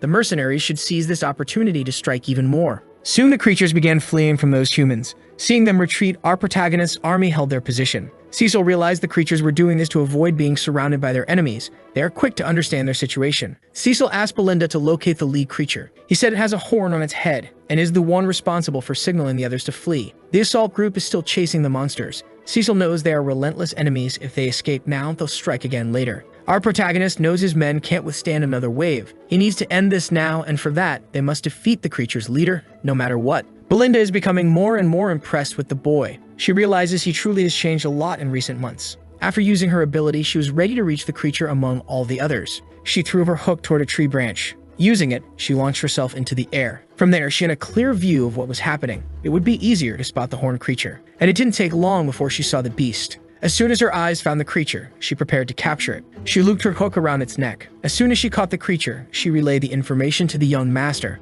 who began to break into the monster's formation. Now he just needed to end that beast's life. With a powerful charge, Cecil crossed several meters in the blink of an eye, completely destroying the monster's ribcage. Finally, their nightmare had come to an end. Finishing his sword motion, our boy turned the creature's body into a giant puzzle. Now that the leader had been defeated, the other creatures began to grow confused. So our boy ordered his army to keep fighting. With their leader gone, it would now be much easier. The mercenaries were furious. They wanted revenge against the creatures that had hidden in the shadows. Kor tried to rally his men, telling them not to fall behind that old mercenary. After a long battle, the sun finally rose through the forest. The last creature was finally executed. Our protagonist's army emerged victorious from that night, which had felt like an eternity. Praising his men's work, Cecil told everyone they had succeeded. That lifted everyone's morale. They were growing more confident in what they could achieve. The joy they felt at having accomplished something once thought impossible was truly remarkable. Belinda wanted to know if the young master had been injured, while Gillian praised his combat skills, a compliment the protagonist returned to all of them. Now it was time to count their numbers.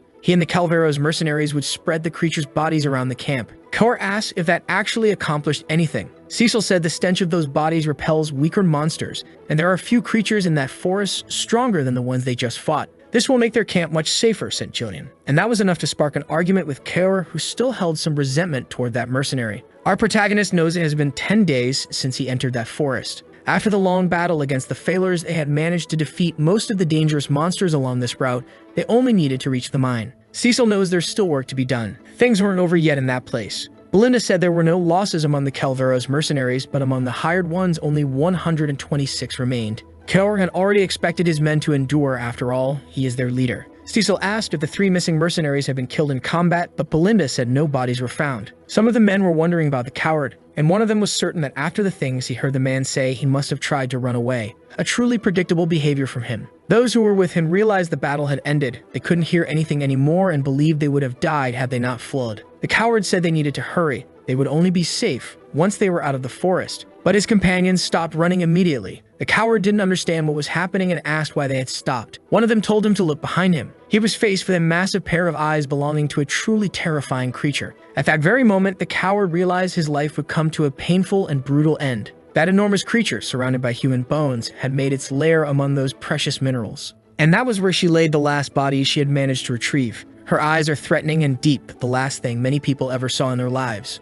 Now that the sun had risen, the mercenaries returned to chopping trees in the forest. They needed to keep clearing the path. Kaur noticed they didn't even need to give orders to the soldiers. Everyone was working as they should. He never imagined mercenaries could be so efficient. And indeed, that's what was happening. Each of those men knew exactly what they were supposed to do. Except for one, said Gillian, who wouldn't stop talking during the work. Kaur asked if the young master would release all those men after the expedition, and he said he planned to hire them all as his personal soldiers. Mercenaries aren't very organized. They're not fit to defeat a well-trained platoon. But these men had already surpassed the limits of an ordinary mercenary, for they had been in that forest long enough to evolve beyond that. Kaur's men had already placed the creatures' bodies around the camp, and he praised Gazel's work. Kaur realized that the young master's understanding of the forest made a lot of sense. They hadn't encountered any more dangerous monsters, but our boy knows that much more is still to come within that forest. Belinda began approaching him quickly. It looked like she was bringing news. Our boy asked if she had found anything interesting during her patrol. And with great enthusiasm, the woman said that was exactly what she had come to talk about. As soon as he heard her words, he immediately became agitated and ordered the men to clear the way as quickly as possible, because their final destination was now almost within reach. As soon as the shine of that ore hit the eyes of the men, they were instantly captivated. Indeed, the young master's objective hadn't been a lie. They had found a great treasure. Cecil declared that this was the reason they had come to that forest. They had discovered a rich and abundant vein of rune stones. Kaur couldn't believe that something so valuable existed inside that forest. Gillian told him he should have more faith than the young master. Even Belinda became excited, and after hugging him, asked how the boy had known all of that. Those stones are so valuable that some of the men never thought they would see them in their lifetime. But amid those stones, a figure rose up, saying those men weren't going anywhere. That immediately put our protagonist on high alert. That body belonged to the cowardly mercenary, who declared that their end had come. Right after finishing those words, his body collapsed lifeless to the ground. His former companions grew concerned and moved toward him to see what was happening. But our protagonist didn't allow it, placing his sword between them, telling them to step away from that place immediately. Our boy had prepared his sword for offense, and with a clean, precise strike, he swept away the mist that concealed the details of the ground, revealing to all his men that there lay a large pile of bones and decomposing bodies. The mercenaries began to grow frightened. They couldn't understand what had happened there. It wasn't just monsters. There were human bodies as well. Everyone wanted to know what the young master would say about it, and they now realized they wouldn't reach that ore so easily. Judging by the size of that nest, it had to belong to a high-level monster, and based on the condition of the more recent bodies, it wasn't abandoned. Cecil had access to notes about that forest, but none of them mentioned a threat of this level right at the source of the ore. Turning to his men, he said they needed to start preparing. That's when a serpent of absurd proportions revealed itself to all of them. The opening of its mouth was truly impressive, enough to terrify anyone. Presuming it was about to attack, Cecil ordered his men to scatter immediately. He was the first to leap into combat, sword in hand, prepared to give his life. Revealing himself to be even more skilled than that monster, he dodged its strike while landing a blow to the top of its head. After managing to climb onto the creature's body, he prepared a precise thrust aimed at piercing the monster's skull, but its hide was extremely tough. Gillian was surprised that it hadn't worked since the attack had been infused with mana. Kale realized those scales were indeed very hard. Now our boy needed to get away from that creature as quickly as possible. But while he was still in the air, the serpent hurled venom at him. He instantly realized that could be dangerous, and the serpent's venom ended up hitting his cloak. As he was falling to the ground, he noticed the creature's tail was coming straight for him. Cecil needed to act quickly to avoid having his life ended prematurely.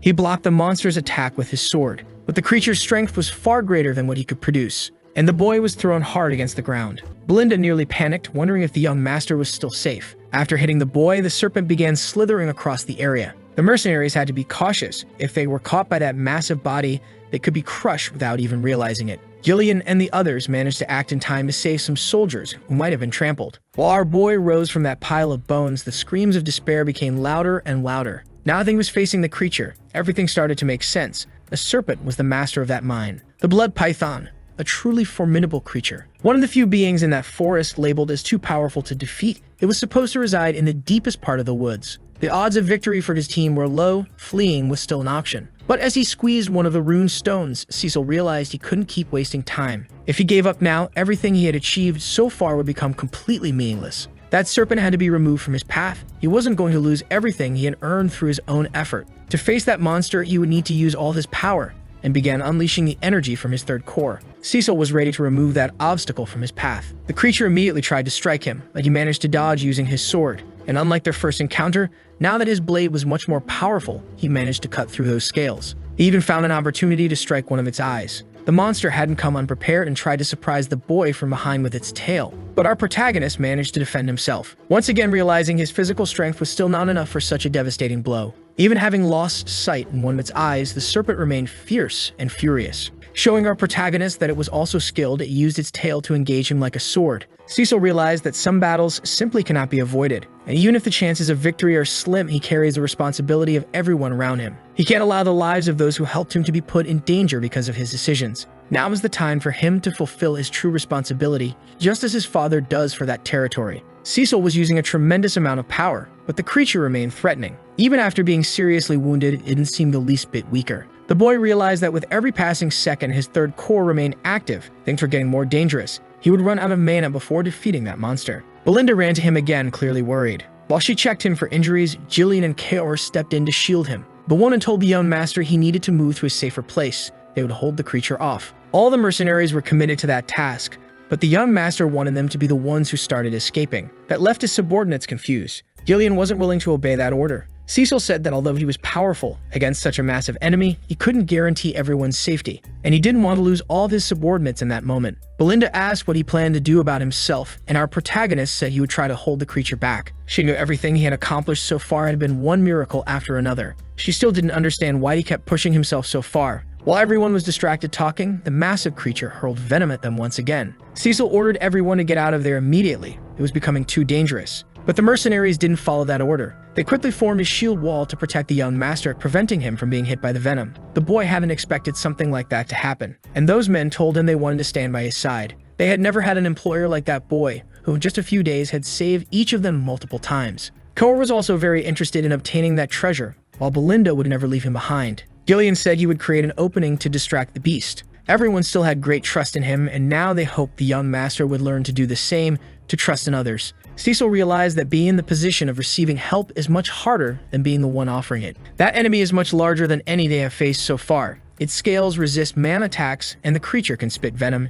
Every one of its attacks is lethal. Belinda began to worry about the young master. He said the creature is missing one eye and has a large wound on its side. These are now its weak spots. Raising his sword high, he began to rally his men, saying they would all fight together now. Those mercenaries received the greatest motivation. They were ready for anything. As the invincible creature advanced toward them, the mercenaries decided they would not retreat. A fierce battle took place on that battlefield. Kaur managed to reach one of the creature's wounds. After plunging his blade into it, the serpent began to writhe in agony. It was time for Gillian to act, striking the monster brutally with his axes. That created a great opportunity. Our protagonist was heading toward the creature's only eye. He struck another of its weak spots with his powerful sword. Even though he has privileged information about the future, that doesn't mean everything will happen as he expects. Still, the boy can plan to overcome the hardships, and if he does nothing about that serpent, many people could die. That is something he will not allow to happen, because only he knows what the future of that territory will be if his plans fail. He launched himself toward the creature's mouth. Our protagonist was swallowed by its massive jaws. For a brief moment, everyone was deeply worried, but shortly after being swallowed, his blade appeared through those scales.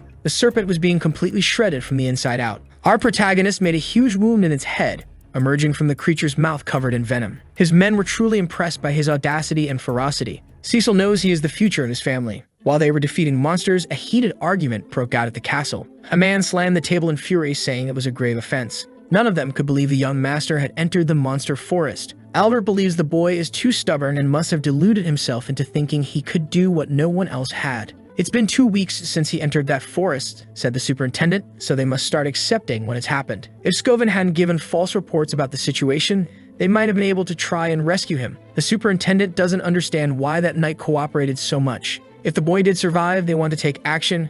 He should be punished for his actions. But unlike those men, his father seemed to notice something else. Randolph suddenly entered the room, bringing news. He said the Lord needed to come outside to see what was happening. Against all odds, Cecil had returned to the castle. The boy was very well dressed and walking toward his family's castle. Now our boy is in his father's office, surrounded by all his advisors. The look in their eyes is very intimidating. They want to know what the boy did in that forest. Cecil told them all that he had returned. His father said he had not granted him permission to try and claim dominion over that forest. The boy apologized for his disobedience but said those actions were strictly necessary. The superintendent believes he is exaggerating, while Randolph asks if he truly had to disobey his father's order. For entering that forest is a serious offense. Besides the risk of his own life, he could have attracted dangerous creatures into the territory. Cecil said that, as they can see, he came out alive and no monster attacked the territory during that time. The superintendent was outraged by that response, and the captain of the knights was also angry. Albert asked the boy if he thought this was some kind of joke. Even though nothing happened, it might have just been luck, so they would consider this merely a lapse in judgment on his part.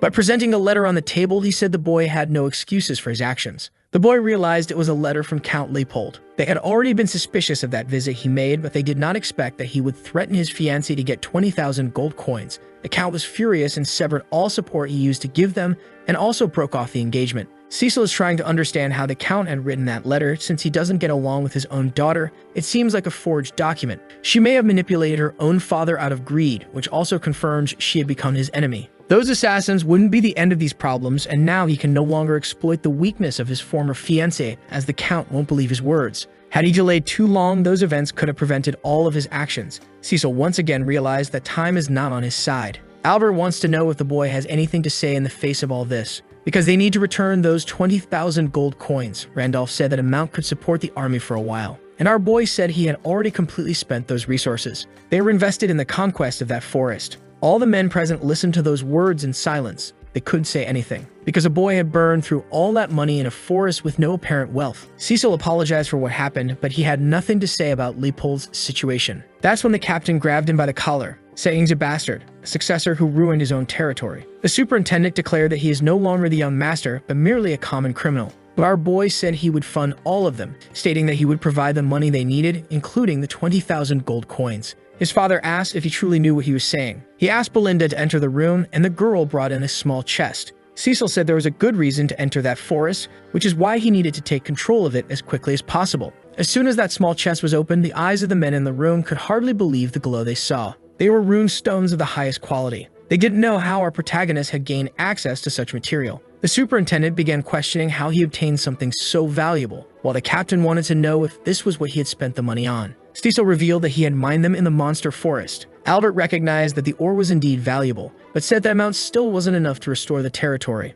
Our boy is aware of that, which is why there's a large amount of that ore outside. There were wagons full of those stones, and the mercenaries were working to unload them. The superintendent didn't believe they managed to gather that entire amount in just 2 weeks, and the captain could hardly believe his own eyes. The Count asked Belinda if they had really acquired all that in this expedition, and she confirmed it, saying the young master led them every step of the way. They even brought back the bodies of the most notorious creatures from that forest, stating that the ore they had brought was only a small portion of what they had discovered. Cecil wanted to conquer the forest to contribute to the territory. Those resources belonged to them. Albert did some quick calculations and told his lord that this would cover all their costs for a significant period of time, which left the superintendent and the captain speechless. They immediately approached the young master, saying that what he had done was truly incredible, and that this expedition must have left him exhausted. The boy said he had a few conditions to share with all of them. They must immediately release Ricardo and Scoven from prison, as they were only following his orders. The forest must remain off-limits to any citizen. They cannot allow rumors to spread through that region. The superintendent realized these requests were very reasonable and not at all abusive. Finally, the boy wants to manage the troops of that territory, including the mercenaries he had hired.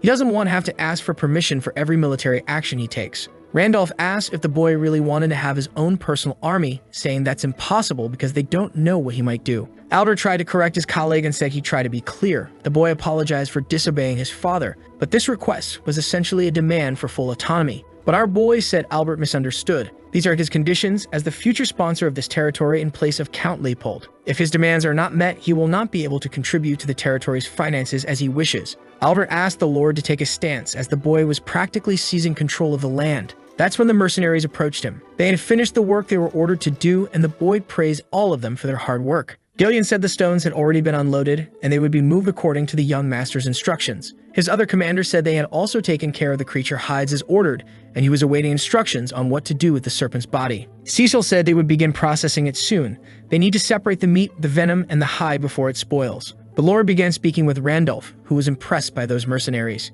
and even more impressed by the young master's ability to lead those men. The truth is, the Lord was also very surprised by what he was seeing, realizing that the boy already had a private army. He said mercenaries are difficult to control, yet those follow the boy without complaint. He must have worked hard for that. Cecil said that without their help, he wouldn't have accomplished anything, and his father understood what happened. Calling his men to return to the castle, he said he would forgive his son's disobedience this time, but next time he would have to bear the consequences of his own actions. And the boy thanked his father for the gesture. The Lord said that one day he would be the lord of those lands, and that there was a northern wolf inside that boy as well. The northern wolf is the title held by the patriarch of this house, the one responsible for protecting those lands. His father had always been a lone wolf, with an underfunded army and a territory plagued by poverty. Even facing such adversity, he spent his entire life fighting a never-ending battle along those borders. He ended up suffering a tragic death without any kind of recognition for his efforts. The mercenaries were relieved they could finally rest. Belinda asked if they were going to the castle, but our protagonist said he would depart on a journey immediately. Gillian said he still needed to recover from everything he went through in the forest.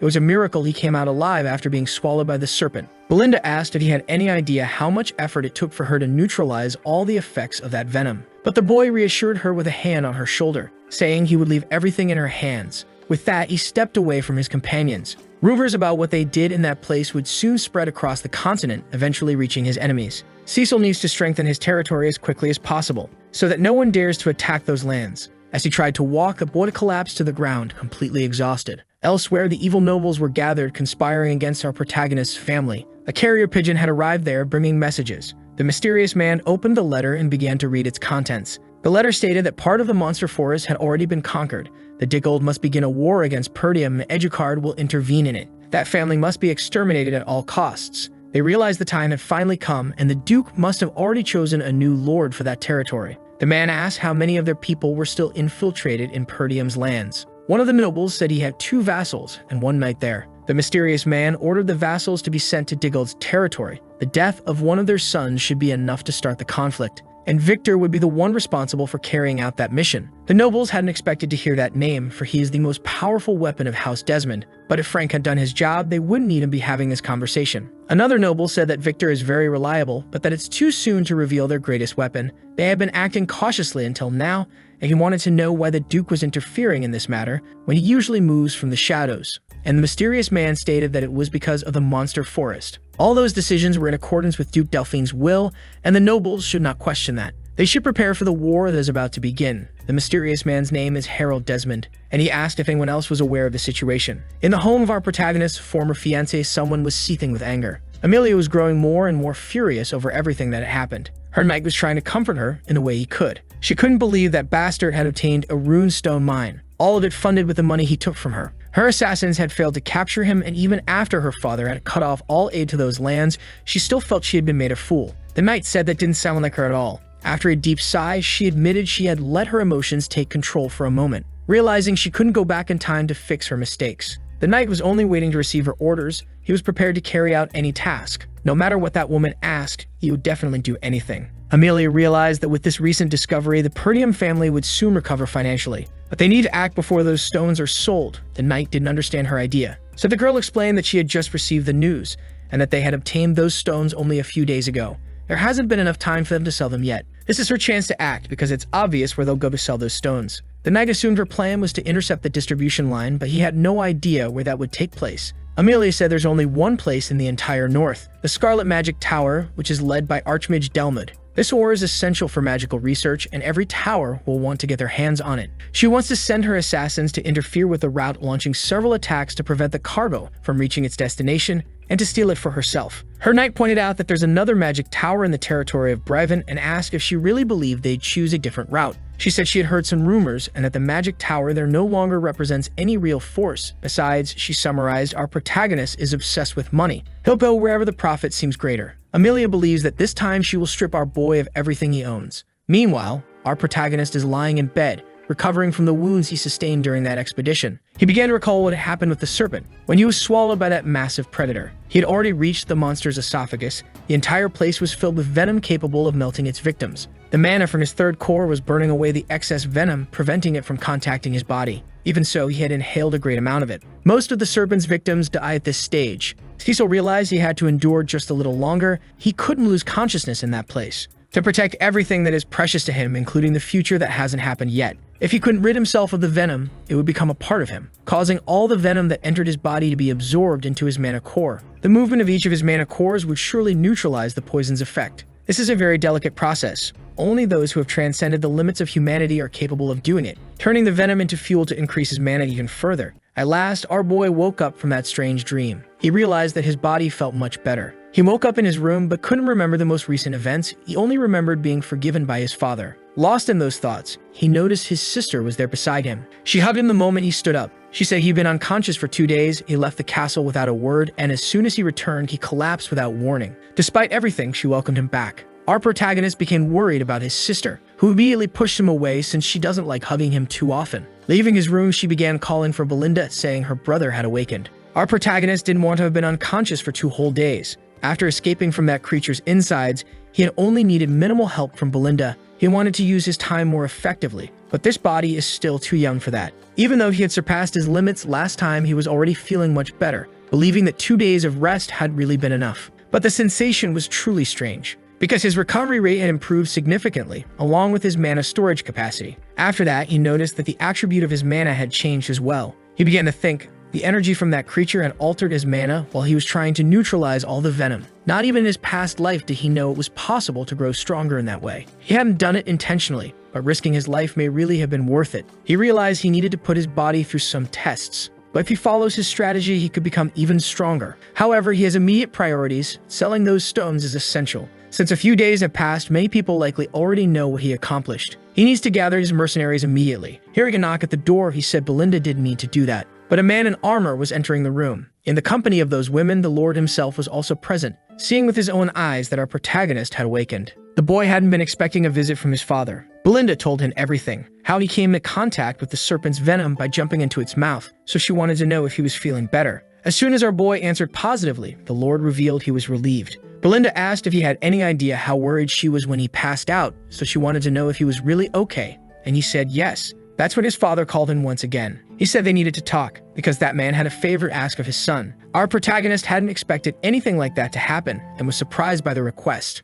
Our protagonist had gone to the training hall with his father. In his entire life, including his first one, this was the first time such a thing happened. They had never been alone in the training hall before. Cecil hadn't been cooperative in his first life either, as he avoided his father as much as possible just to avoid dealing with him. And his father apologized for making such a request right when his son had just woken up. But our protagonist said it was fine as he had already slept for 2 whole days. Now he wanted to know what kind of favor his father had to ask. The man remained silent for a few moments, until he finally looked away from his son. Our boy was trying to understand what that might mean, and he began to wonder if this was what his mother had once told him about his father. They were sitting on the grass, admiring the land, when his mother said her husband wasn't very good with words. The boy asked her for more details. She said he often claimed he had to be the pillar for all those people. He always put others first and could never be honest about how he felt. The only time she had ever seen him express himself was when he confessed his feelings for her. And at that moment, she was advising her son to be understanding with his father, because he wasn't good at expressing himself. Now the Lord asked our protagonist to draw his sword.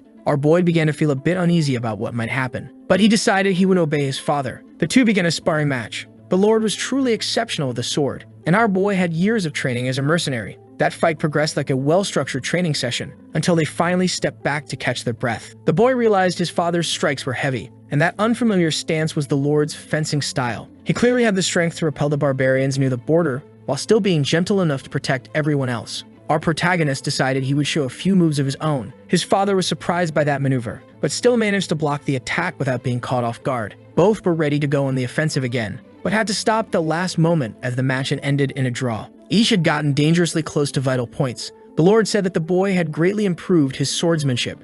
Cecil thanked him for the compliment, but the Lord wasn't finished speaking. He began giving him advice, saying the boy should relax his shoulders more and apply less pressure when clashing blades with an opponent. He didn't doubt his son's strength, but believed he was easily read by his enemies. Thinking about that comment, our boy realized it might be true. He tends to move on instinct once a fight starts. That's when he realized that in his entire life, this was the first time he had ever received any sort of training. All of his technique came from real combat. It was pure instinct. And maybe he had ignored some details simply because he'd never learned to fight in a traditional way. Now his father was pointing out those flaws. Cecil had never trusted others because he'd never found someone he could trust like this. But receiving advice in that moment definitely wasn't a bad thing. Suki thanked his father for teaching him. The Lord remained silent, then said that, in truth, this had been a reprimand, and the boy didn't understand. His father said that even though he had achieved much, it was still a fact that he had broken the rules. If people begin to ignore them, thinking that results justify their actions, all they'll create is chaos. Cecil realized that made a lot of sense. What complicates everything for the Lord is that his son had changed a great deal in the last few days. It seemed that his son was envisioning a reward far beyond the reach of any of them. The Lord asked him to stay on that path and to keep thinking about House Perdium and those around him, so that he can fulfill his responsibilities when he becomes the Lord of those lands. Our boy knows he already has many responsibilities, but then he remembered something. His father was almost leaving the room when Cecil recalled that he had a favor to ask, but had yet to say anything. The Lord stayed silent for a moment, then let out a deep sigh to speak to his son. He asked if he could borrow a bit of money from him. Shortly after that, in the camp within the monster forest, our protagonist was gathered with his private army. All those men showed great respect to the young master. Speaking to all of them, Cecil hoped they had gotten plenty of rest, and the men responded that they were all doing well. Cecil then went to speak with his closest subordinates, Kaor and Gillian, who noticed he was already better. The boy apologized for making them wait. Looking to the old mercenary, he asked how Rachel, his daughter, was doing, and the man said he never imagined she'd be able to walk on her own again. There were no words to express the gratitude he felt toward the young master. Cecil felt deeply thankful for having been able to help that man. Now that he was gathered with the 3 closest members of his army,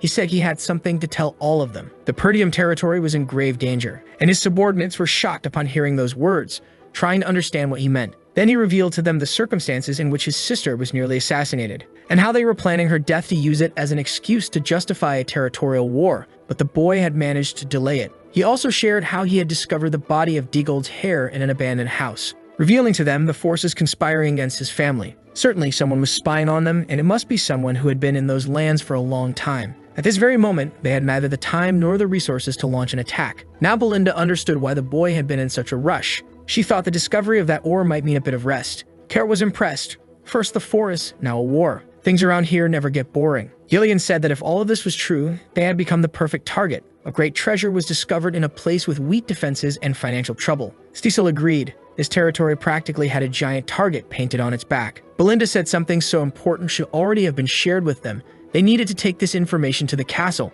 But the boy said there was still no time. Even his sister's personal guard had betrayed her, so there were certainly spies among the others. And right now, they couldn't tell friend from foe. They still had a little time because Helena was alive, but now that the treasure had been discovered, their enemies had no reason to wait. Surely, a harsh battle was approaching them all. A heavy silence fell over that tent. Kaur said he would serve him, because being by this noble's side had always brought plenty of entertainment. Gillian said he had already pledged his life to him and would follow him to the end, while Belinda declared that no one could protect him better than she could. Our boy was filled with excitement at the loyalty of all those people, that the greatest enemy of his family now was Duke Delphine, as well as Count Desmond and his former fiancée Amelia, and our boy was not going to let them carry out their plans. He told all his men that they were heading to the Red Magic Tower. Kaur realized that they were finally going to sell those stones. He was eager to see some real money. Belinda asked if it wouldn't be better to go to the Scarlet Tower, since they might pay more. Cecil believed there would be less conflict if they went to the Red Magic Tower. Gillian knew that transporting something so valuable would always attract attention, and it was better that they planned things out. Belinda understood there was a risk of being ambushed once again. He knew the Scarlet Tower could bring more profit, But if the Red Tower wanted to return to its former glory, they couldn't afford to ignore this opportunity. But he wasn't going there just for that. There was someone in that land he needed to find at any cost. In the region where the Red Magic Tower is located, there was a girl deeply dedicated to the study of magic, and she was thinking about Master Lonato. She was already beginning to lose hope because her master had promised that one day light would appear in her life, but the girl no longer knew how much longer she would have to wait.